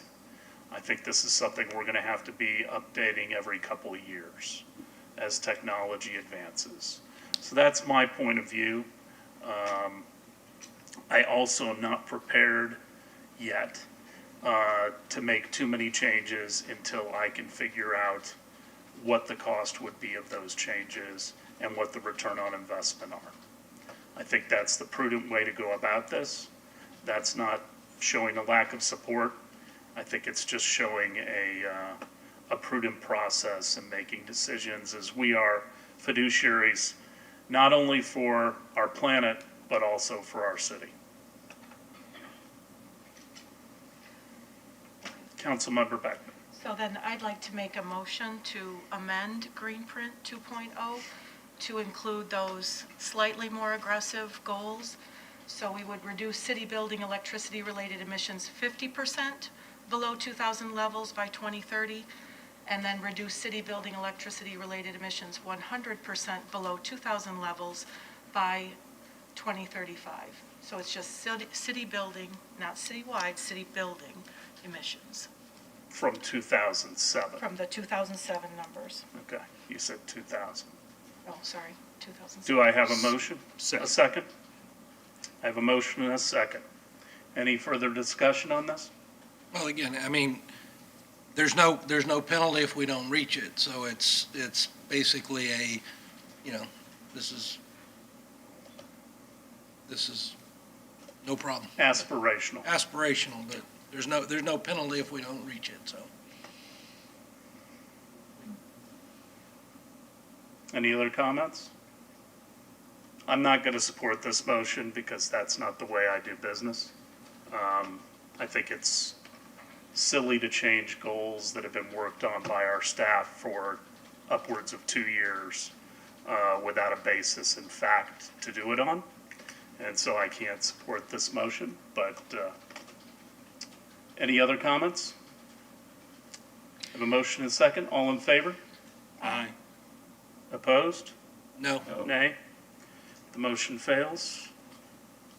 Mr. Mayor, I'm happy to approve, or to move to approve Clearwater Greenprint 2.0.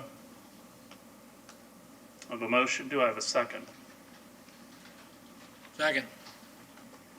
Any comments? Any questions? I have a motion and a second. All in favor? Aye. Opposed? Unanimous, 5.0. 5-0. Thank you all for coming out. 9.2. Mayor, there's a resolution. Oh, yes. Pardon me.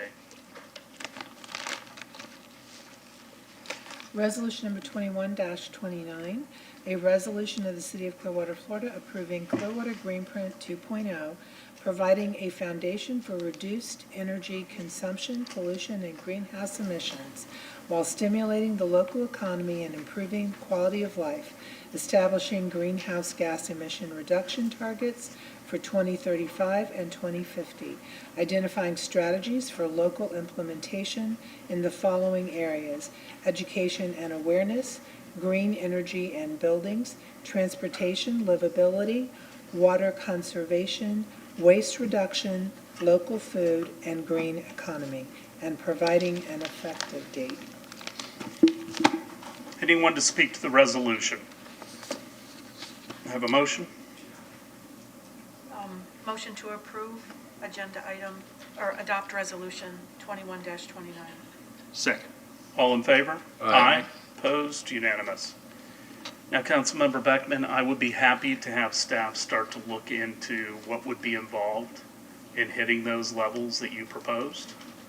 And once we have that information and they bring it back, I'd be happy to amend Greenprint Great. if we think it's reasonable, okay? Item 9.3, 2. Provide direction to determine if the city will exercise its right of first refusal to purchase non-city-owned condominium units described as PUG, PUA, PUC, RUB of that certain commercial condominium commonly identified as North Beach Plaza Condominium located at 490 Poinsettia Avenue, Clearwater, Florida, collectively the property. Ms. Kivett. Thank you, Mr. Horn. Good evening, Mayor and Council. Tara Kivett, Engineering Director. On June 22nd of this year, the city received notice that Pelican Walk, owner of the non-city portion of the North Beach Parking Plaza garage, as well as the commercial units along Mandalay, had received an offer to purchase their property for $20.5 million. Per our agreement with Pelican Walk, the city may exercise its right of first refusal to purchase the privately owned portion of this property by matching the purchase price and all terms and conditions of the proposed sale. The city has 45 days from receipt of this notice, or until August 6th, to exercise its right of first refusal by providing written notice along with the required deposit. Any questions? Any questions for Ms. Kivett? Any questions for Ms. Aiken? Anyone from the public to speak to item 9.2?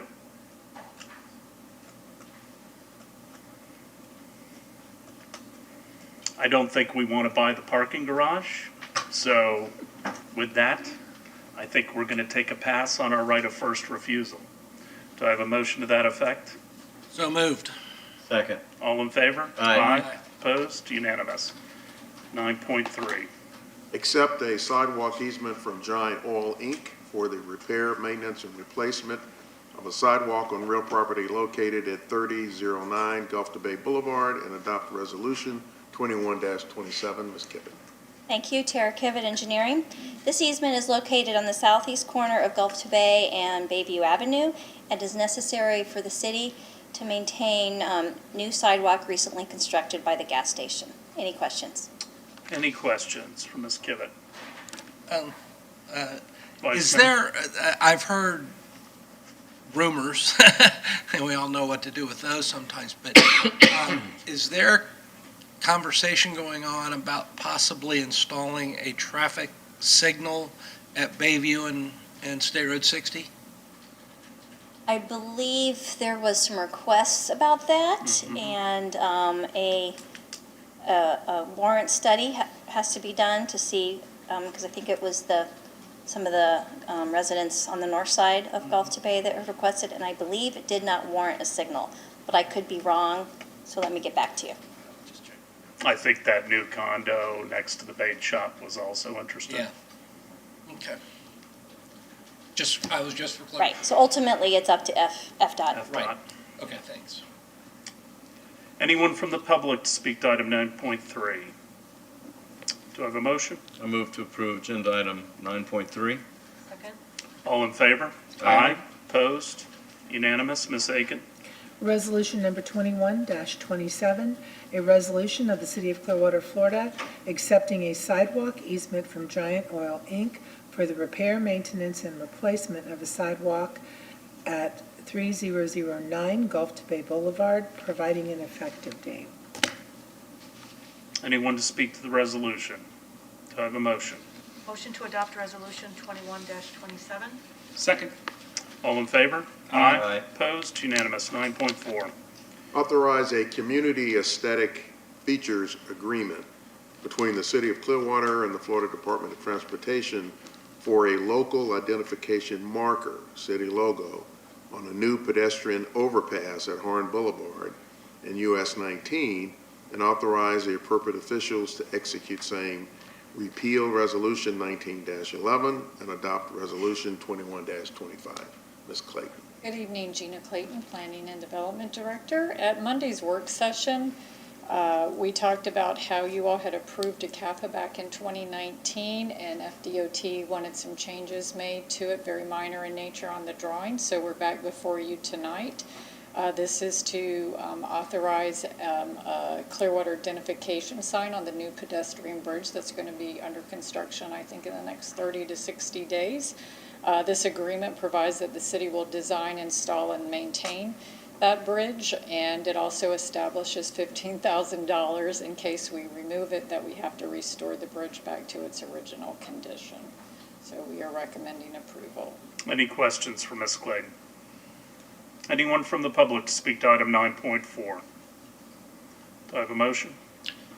Move to approve agenda item 9.4. Second. All in favor? Aye. Opposed? Unanimous. Ms. Aiken. Resolution number 21-25, a resolution of the City of Clearwater, Florida, repealing and replacing resolution number 19-11, approving a community aesthetic features agreement as attached in Exhibit A between the City of Clearwater, the city, and the Florida Department of Transportation, FDOT, that provides for the installation and maintenance of the local identification marker affixed to the US 19 pedestrian overpass at Harn Boulevard, authorizing the city manager or designee to execute the community aesthetic features agreement and all other documents necessary to effectuate this transaction, providing for an effective date. Anyone to speak to the resolution? Have a Motion motion? to adopt Resolution 21-25. Second. All in favor? Aye. Opposed? Unanimous. 9.5. Appoint one member to the Municipal Code Enforcement Board to fill the remainder of an unexpired term through October 31st, 2022. Council members, in your agenda pack as described on Monday, you had an application for Stephen Boris and Michael Wickstead for your consideration. Councilmember Beckman, did you have an opportunity to talk to Mr. Wickstead? I did. Mr. Wickstead's going to, would prefer to be on a different board. Okay. And I'll nominate Mr. Boris for the position. Second. Anyone from the public to speak to this item? Seeing none, all in favor? Aye. Opposed? Unanimous. Mr. Horn? Yes, Mayor, I've got four items, one of which is entitled One Pager, so if you want to cover that now, we can do that. Yes. Ms. Costelli, nice job Thank in you, 4 sir. days. Yes, so on Monday, you gave us direction to create a newsletter that would go over some of the current things that we have, and Can we shrink it? Nicole's working on There that. we go. Thank you, Nicole. So we kind of created council meetings at the top. If there's not as many council meetings in a month, then we can put board meetings, but as you can see that section's full. Then we had a section for Imagine Clearwater, a section for Cleveland Street Streetscape, a rendering, a QR code that goes right to that section of the website, because most of these are myclearwater.com, but you have to drill down. And then Clearwater 2045 is on the back side, as well as the strategic plan. And then we have some upcoming events. Right now, we don't have a large number of events because we're scaled back on events, but that may be a challenge going forward. But we figured this would be a monthly that you guys can hand out. It should have all the August-related things, and then we have a poster version that we'll put in the back of the room in the lucite holder. Love the QR codes. I mean, it makes it just so easy. I think this is really good. Thank you. Questions, Very comments? Councilmember Beckman. Oh, this is phenomenal. You came up with it, so quickly. I would, two little things maybe. Clearwater Connect. I mean, is there a reference to Clearwater Connect on here? And then maybe an invitation to serve on boards or find out more about the advisory boards if you want to get involved. I'm just thinking about ways to get people to engage. And, we've got the Drew Street thing. That's coming up, the Drew Street meeting in the middle. I don't know, I think it's not next week, it's the week after, but. So this would be refreshed each time we have a council meeting? Or Yes. something like The that? things that were evergreen, like Streetscape and Clearwater 2045 would probably stay on there. Or the streetscaping would stay on and Imagine Clearwater, because those are evergreen, and then we could switch out the rest of the things with relevant things. Okay. And then I'm thinking about, so we have the strategic plans on here because we want people to get informed about that. And then we're going to have an update of the Parks and Rec strategic plan as well. So I don't know that I would keep Imagine Clearwater updates on there because it's like done. I mean, hopefully they can tune into a webcam and see what's going on. But that's a lot of prime real estate on the page. But this is great. This is really nice. Thank you. Other questions or comments? And that Drew Street FDOT meeting is August 17th at St. Petersburg College Library at 1 p.m. So, thank you, Ms. Costelli. Very nice work in short order. Okay. Do you want to take it with you? The second item, don't go away, Joe. The second item has to do with a conversation we had during the week in our COVID meeting. As Council, as you know, the COVID Delta variant has really challenged this whole community in addressing the spread of the virus and how to address the impact on our citizens.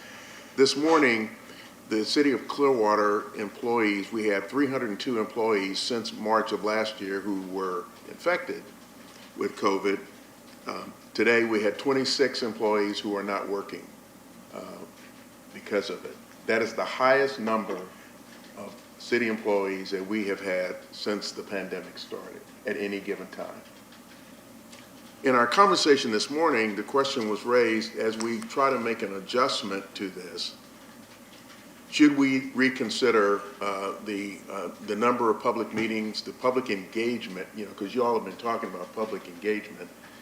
We have things scheduled. And so Joelle, in her eloquent way, raised the question as to would we want to consider making amendments to that. Pam Aiken expressed the view, and she can speak for herself, but she expressed the view that the public meetings offer an opportunity for potential spread, and I completely agree with her. On the other hand, the public engagement meetings are voluntary. No one is required to go to those meetings, and there are accommodations that we can make to make sure that we get the input that we would normally receive if people did go to those meetings. So the reason I'm bringing it up tonight with you all is to see, based on your feedback, based on your conversation with members of the community, if you think that we should alter our pace of effort, our community engagement, that we should do that in light of what we're experiencing with this peak in the Delta variant. Pam and I have slightly different views on this, but I really feel like you all as community leaders, often will get feedback that we won't get, or, you know, you might be inclined to want to react in ways differently than your manager would. So, Mayor, what's your thinking about that? John Maynard Keynes, one of the great economists, had a quote where he said, "When I reserve the right to change my mind when the facts change." And, you know, I think this is a quickly evolving issue. And I think Delta certainly creates new challenges. And as much as I wanted to get back to normal, if any of us remember what that is, and get people out and pressing the flesh and being able to talk, I think it's unwise. So I think we need to pull back. That's my opinion. The infection rate has, you know, almost quadrupled. And it is incredibly easy to pass, obviously. And I think we need to rethink things. These are back up. A lot of us are wearing these again. I think we need to change course. And I don't want to, but that's my opinion. Others? I agree. I mean, I really thought it was a great idea to go out. Now's the time to do it, but in lieu, if it was in a normal atmosphere, but right now with COVID going up, I kind of agree. I mean, no sense in putting ourselves at risk or anybody else. So in any kind of gathering, everybody's got to really start thinking about public distancing and what they, you know, how they live their lives. Make sure that they're not in crowds, and I think we could put it off till maybe things get a little better. Vice Mayor? I agree. I think we can put a pause on it because I think when you put a pause on it right now, I think we're talking weeks, probably not months.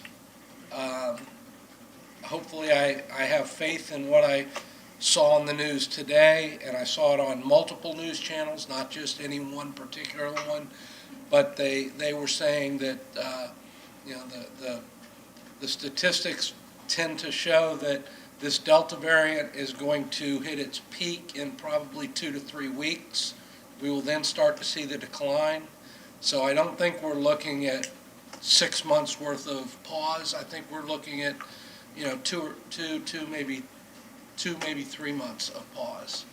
And, you know, there are other ways for people to contact us. We can still engage them in other ways. You know, we're all still out and about to a degree, so we're going to be talking to people then. It's just not here, but I don't have a problem putting a pause on some of those plans. Councilmember Beckman. Well, what do you mean? Like, what's the pause? What does pull back mean? What does it include? Does it mean we go back to the Zoom meetings, us? No, I think some of the strategy meetings, and, you know, if 2 weeks from now we were still doing the 2045 meetings, would we still have them the way we did? Right. I think it's meetings like that that we're talking about pulling back on. Is that? Right. Yes, Citizens Academy. Oh. We're talking about Postponing postponing or delaying that a year. The city manager public engagement meeting with the candidates, having that virtual, finding a platform for that. And then the strategic planning meetings, maybe using the Bang the Table platform that planning used for their engagement on Clearwater 2045. When were the strategic planning meetings scheduled to start? Like outreach? Like August 25th-ish. Really? To the public? Oh. Mr. Lavery, do you have something to add, or are you just antsy? Okay. Do we, just so I'm clear, so I know we have a mandate that employees wear masks, correct? Correct. But we can't mandate anybody who walks into our city buildings wear a mask? We haven't done that. Are we allowed to do that by the state, or does the state overrule that?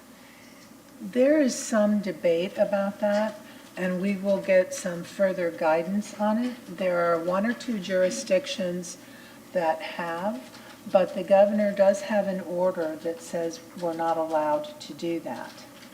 So we will seek to get clarification, because to my knowledge, the jurisdictions that have officially done it, there hasn't been any action against them at this point. But we will confirm. And of course, we can always regulate our own employees within the buildings. It's people who come into our buildings. Okay, thank you. Are you interested? In regulating people walking into all of our city buildings? Mhm. I think it's worth considering. It sure is. What are we at, 18%? I mean, as we look at the data in front of us, I'm open to considering that. But I agree we should pull back from community engagement in person, I guess, for a while. Do we want to set like a number right now of what's a percentage that we would be okay to open back up? Or do we just want to see how things go? Like, is it positivity rate? Is it the rate of hospitalizations, or? Let me give some guidance. What we're currently working, the framework we're working with is if you're able to have those meetings and keep distancing, then you can have them. So the Cleveland Street Streetscape Phase 3, for example, if they're able to meet with a business owner or a concerned resident who comes in and keep 6 feet apart, then they can have those meetings. So that's kind of our guidelines. So on the city manager public meeting, this is a really big decision. It's one of the biggest decisions that's made by this body. And ultimately, it is a decision made by this body. I am interested in citizens' input. I know we were going to have it in the higher room at Ruth Eckerd Hall. Is there the possibility of doing it in the hall, which holds 2,300 people? We're not going to get anywhere near that. So the spacing that's available there is significant. I mean, you could have 4 seats between people and every other row, and we could still accommodate probably 500 people. You're passing a microphone. It's microphones and person. I'm gonna pass it on. That's what we did on Saturday. Well, we can have written questions that are actually asked by a moderator rather than having people get up. We've done that in the past. We could also, I don't know if it's possible, but you could have your final candidates in separate areas of the hall. You've got the higher room, you've got the main hall, you've got the other smaller theaters, and you could have, this group of people, the people wouldn't move, but the individual candidates would go from room to room.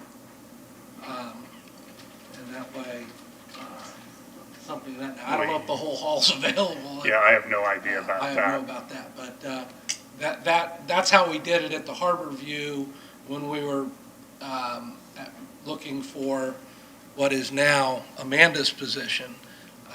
We were at the Harbor View Center before it got torn down, and we had people in individual rooms, and the candidates moved from room to room. Right, and police chief. And the We people did didn't that. move, so. Ms. Poyer, thoughts? I think that we can certainly attempt to do whatever the will of the council is, obviously pending availability of the facility. Baker Tilly has been very amenable to coming up with whatever needs to be. How we were originally planning to do this is that each of the candidates would get up and provide an opening to introduce themselves and then work the room. So, obviously that's probably not what we should do in this environment. So, we could come up with something different. We were going to have cards for, the community to provide notes with and then turn those cards in, or have the capability of doing the QR code and do it online as well. So that's what the plan was for it, but we can easily pivot and make it be something else pending the availability of the facility. And I don't know how many people the maximum number of people you can put on a Zoom meeting. That I don't know. But I do whatever know, other platform. so I can tell you that we have done, Human Resources has done some training online where we've had the capability of having a couple hundred people online using a platform. So the platforms exist.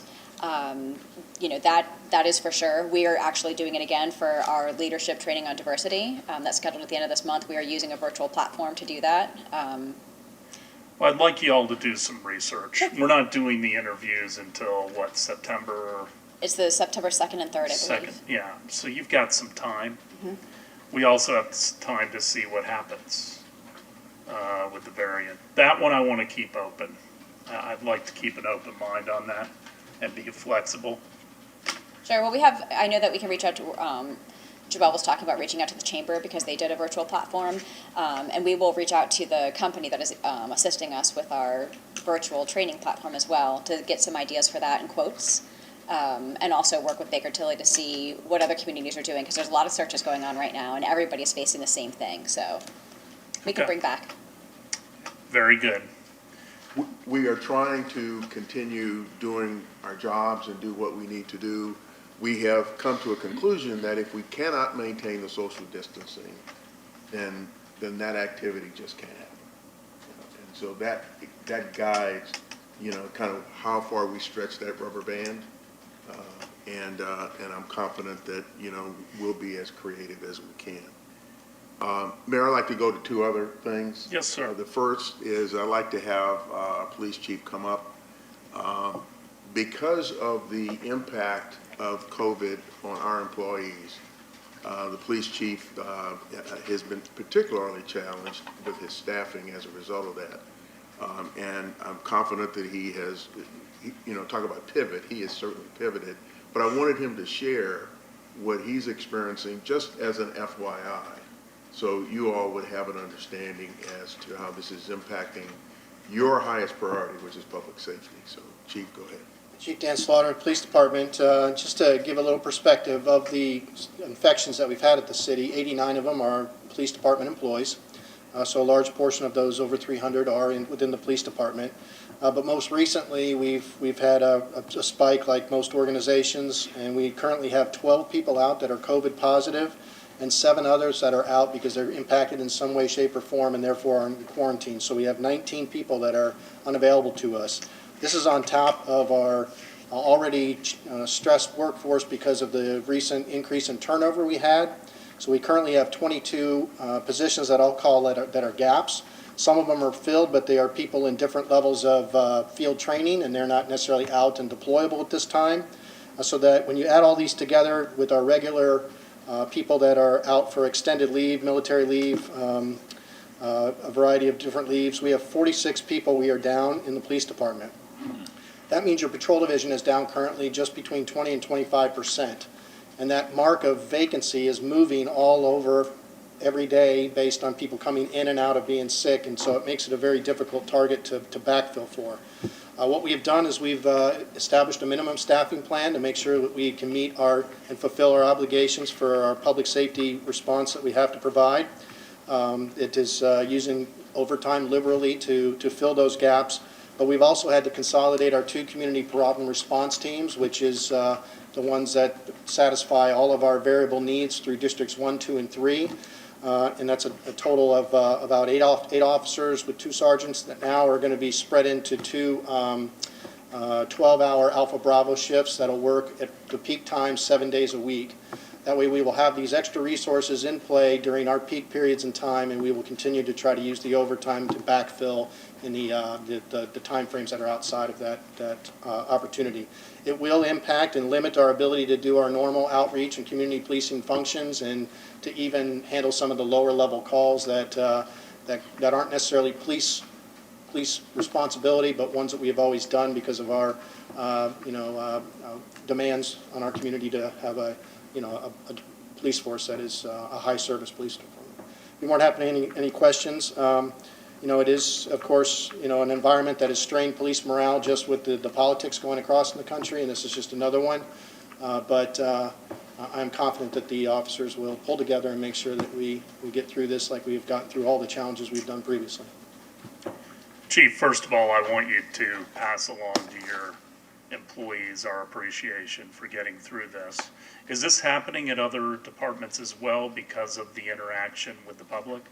Are you Yeah, I seeing mean, it at the sheriff and Yes, St. Pete? both the sheriff and, I've talked to the sheriff and Chief Holloway. We talk pretty regularly. Both are experiencing increases in COVID infections and both addressing it in very similar ways. And we all have the same turnover issues. This isn't anything unique to Clearwater. This is across our profession right now. We all have our unique ways to adapt around it, but we're all experiencing the same thing. Questions for the chief? And Chief Ellers, did you want? I asked Chief Ellers to come and talk about another manifestation of what's happening in our environment that affects our rescue component of his department.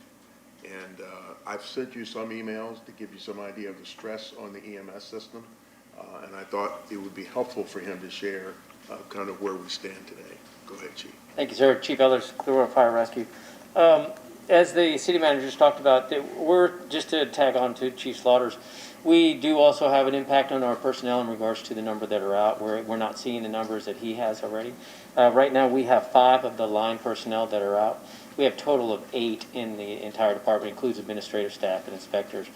A lot of them hopefully will be coming back, and we'll be able to limit the exposure aspect of it. The big thing that we're seeing that I've been talking with the city manager about is our transport units. So over the last month and a half, we have seen a condition that the county calls Condition 3M. And that's where there are Sunstar units that do all the transports for the EMS component, is to a point that they don't have enough units on the street to be able to, or available to transport any of the patients that we respond to. So it kicks into where those departments that still have ALS transport vehicles, which Clearwater is one of them, the fire department will do the transport. Over from January 1st, 2020 to January 1st, 2021, last year, we did 21 transports, fire department transports. That's why we still currently have 3 of our rescues in ALS transports, which was Rescue 48, which is Midtown, 49 over there by the causeway, and 46 on the beach. Because there are those times that we have to transport. This last month and a half, and year to date, let me put it this way, year to date, we're up at 167 transports. 130 of them were within the last month and a half. So what we did is we put in our other 2 medic units, which we put those in service as Suburbans to help efficiency, gas efficiency, fuel economy, the whole 9 yards. Several years ago, this worked out perfect. But unfortunately, because of the number of transports, what we did was put them back into an ALS transport. So all of our rescues are ALS transport capable at this time, with the exception, we had one go down the other day because of mechanical issues. So we have 4 of them on the road at any time to be able to handle that. We are also the last department, North County, that has ALS transport capable units.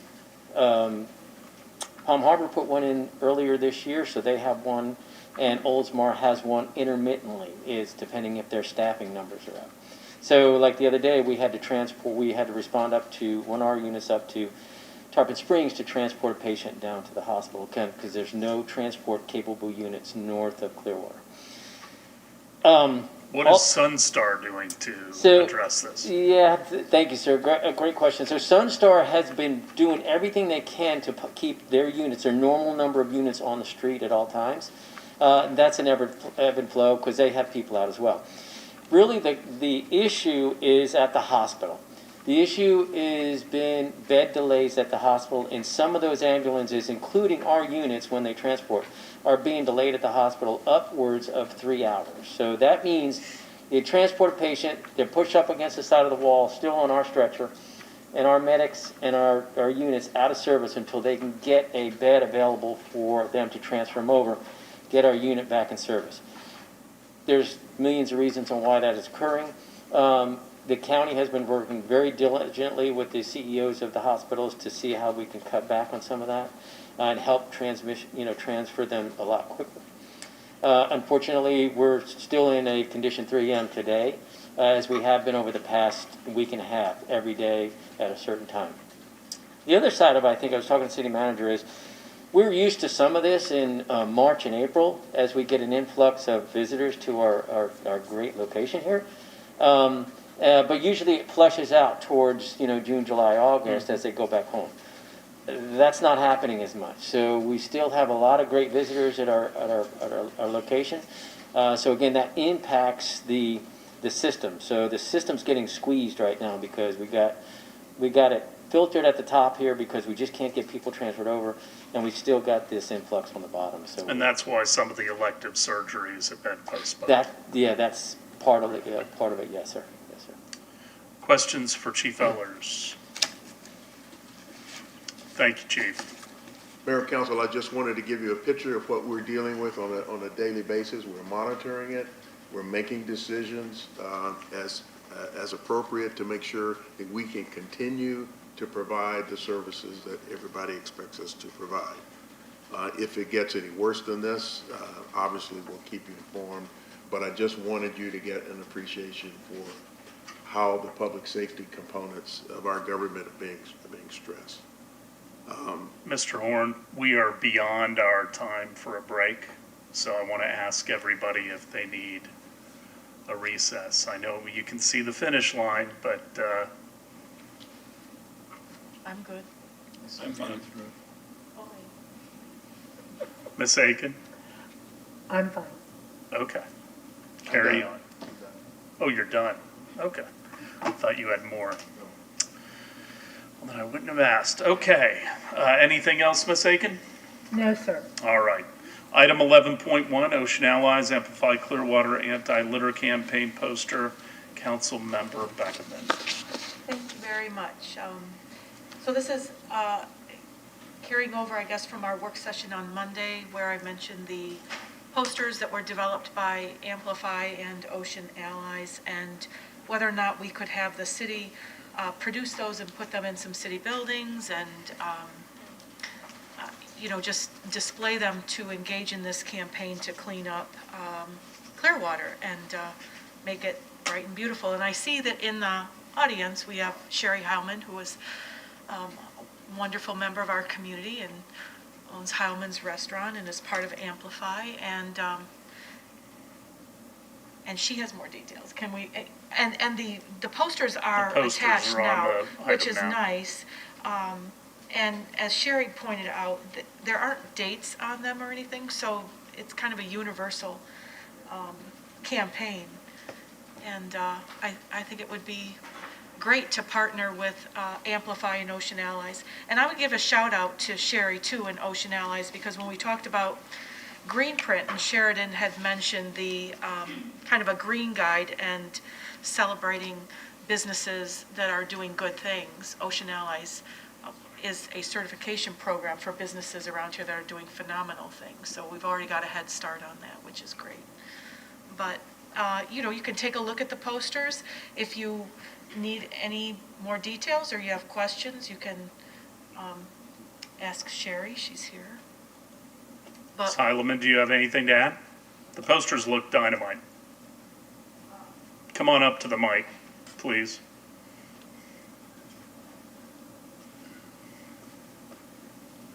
Thank you, everyone. Good evening. I just wanted to be here to answer any questions. The posters are phenomenal, and I think that they would send a great message across the city if you saw them on the side of a garbage truck or a recycle bin. And we're up here tonight talking about how we're going to keep changing and everything's evolving and changing. And I even look around this room, I don't see a styrofoam cup, I don't see all reusable water bottles. We're making changes, and so we need to continue to do that. And we need that visual out there for the public to be part of it and support the whole progress. So, who did the posters? one of the interns for Amplify. Just want to give them credit. Yes, shout out. they did a great job. A lot of different iterations here, so. They did a great job. So we would Great. really welcome the support. Thank you. I think we look forward to partnering. Thank you. Ms. Aiken, do you have something? to add? I think I would like to take an opportunity to talk with planning in more depth about these as signs and where we could place them. Internally, I don't have a concern. Externally, I have a concern. Putting it on the side of a garbage truck may be an issue. And I don't recall us ever advertising other entities other than ourselves on our city vehicles.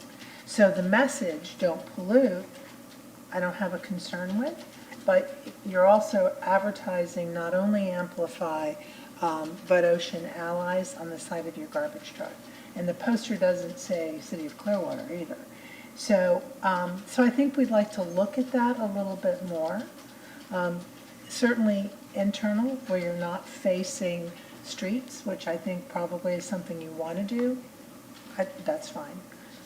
But I think we need to look at, before you put these on city vehicles, or out in street facing.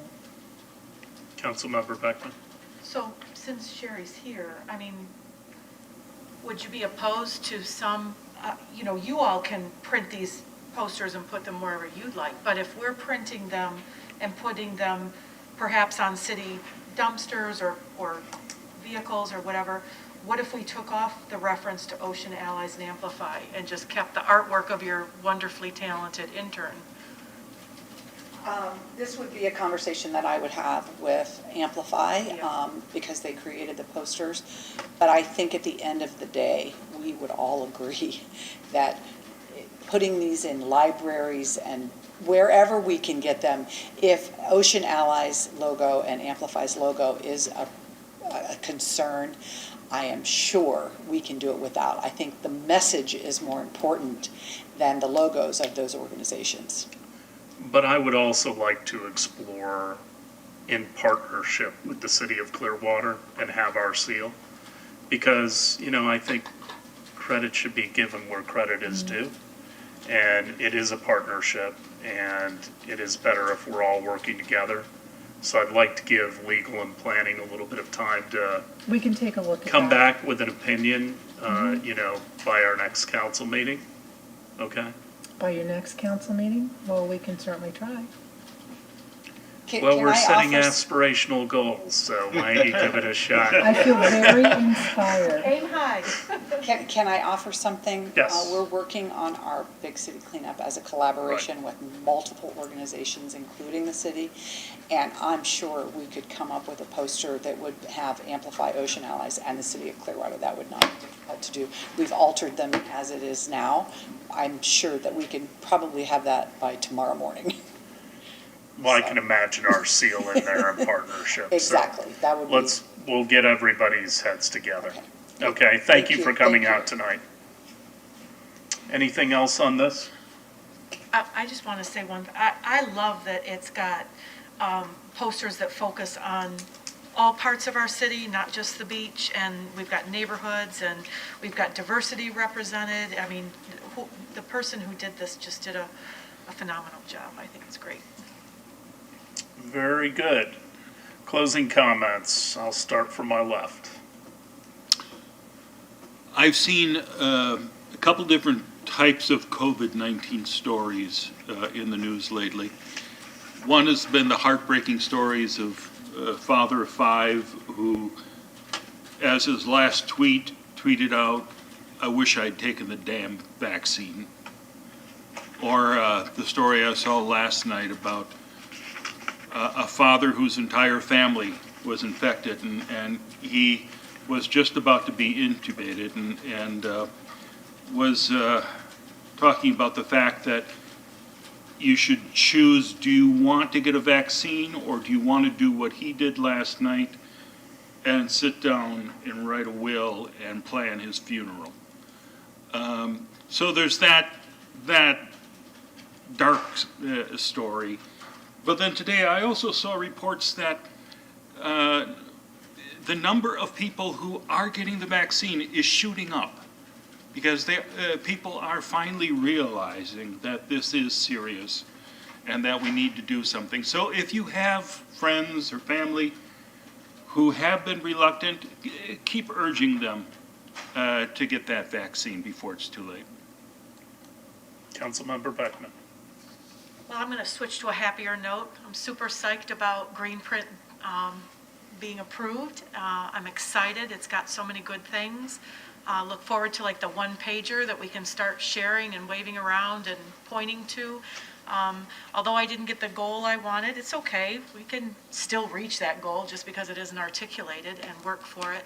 I am so proud of Sheridan and Lauren and Heather Parsons who worked on Green Print, and all the staff that coordinated the photos, the residents that submitted photos and the residents that showed up today, the children who showed up. Sarah's here, you know, sitting through the entire meeting. Sarah, who's 6, going to be 7, is sitting here with civic engagement. It's just heartwarming. And, you know, and a shout out to our great staff who are working under, you know, really tough conditions. With our fire chief and police chief who articulated that.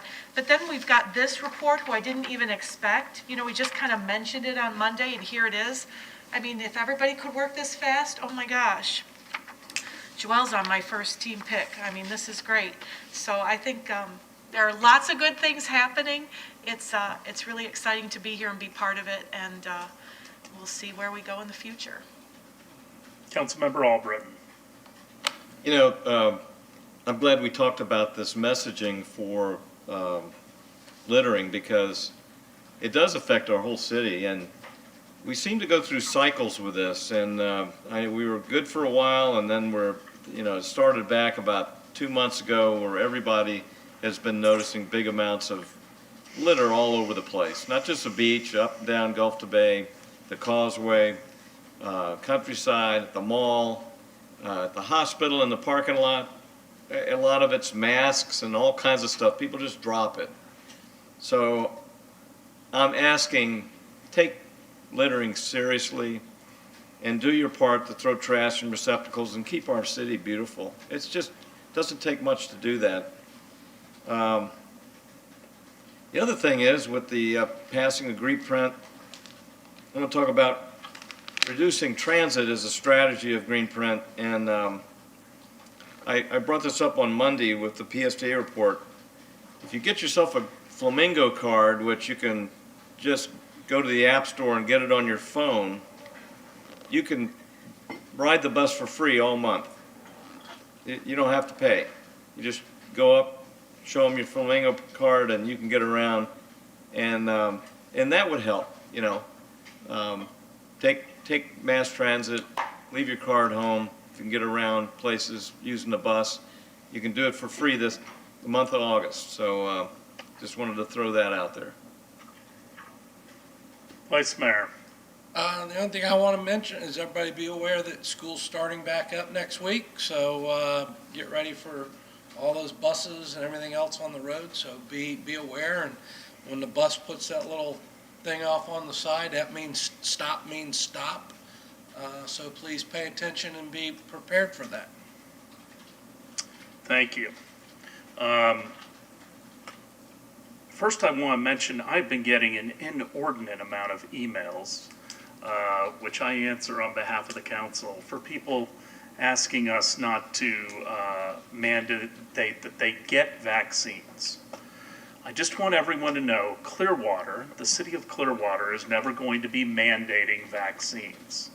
I would venture to say the federal government will not require vaccines, but you really can stop the emails to us about mandating vaccines because that's just never going to happen.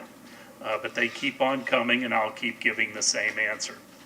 So that ad is behind me now. I want to congratulate Bobby Fink from Countryside High School for winning 2 gold medals. I know he's back in the States now. We look forward to celebrating his victory and honoring him. I also want to congratulate Sarah Painter, who was here a couple months ago as we recognized her as one of the finalists for Teacher of the Year, and she, in fact, won that. I also want to congratulate again James Rembert, who I had the opportunity to meet for the first time on his 100th birthday a couple weekends ago. And it's something I'm going to bring up at a future council meeting, but we used to have something we called Clearwater Stories, which was something that I proposed probably 15 years ago. And it was a way that we videotaped people that had been in our community for long periods of time with incredible history. And in fact, Councilmember Albritton's father, Judge Albritton, was one of those people. And to hear those stories is amazing. And I'd love to get somebody like Mr. Rembert, who is still can tell you stories about his youth here, and he was an educator. I think it's something that we need to keep that history. It would be a tragedy to lose it. So I want to talk about that at some time. I want to thank all the citizens and our staff that did a great job with our comp plan Vision 2045 meetings that were all around the city at our different recreation centers. Had a great meeting with the Water's Edge residents who are watching all the construction on Imagine Clearwater. I want to thank them. I got to go to the Sheriff's Awards for all of their deputies. Councilmember Bunker was with me at Indian Rocks Baptist for that, and certainly the Sheriff's Office is a partner with the City of Clearwater, and we wanted to be there to honor those deputies. We want to congratulate the Ray family, who just took ownership of their new house through Habitat for Humanity, and Councilmember Beckman was there, and Vice Mayor Hamilton also. So that's great for the Ray family. Two great boys, and it's really wonderful to see them move into a house.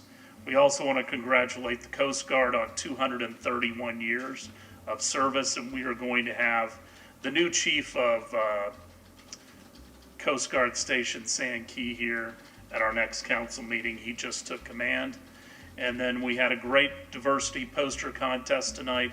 I want to thank all the kids and the parents and our Parks and Rec folks that took part in that process. And just so people know, I know there's a lot of people interested in True Street. FDOT is going to have a quarter report. It is going to be on August 17th at the St. Petersburg College Library at 1 p.m. So we invite you to come out to that and hear what FDOT has to say. Thank you all for tuning in. We are adjourned. God bless.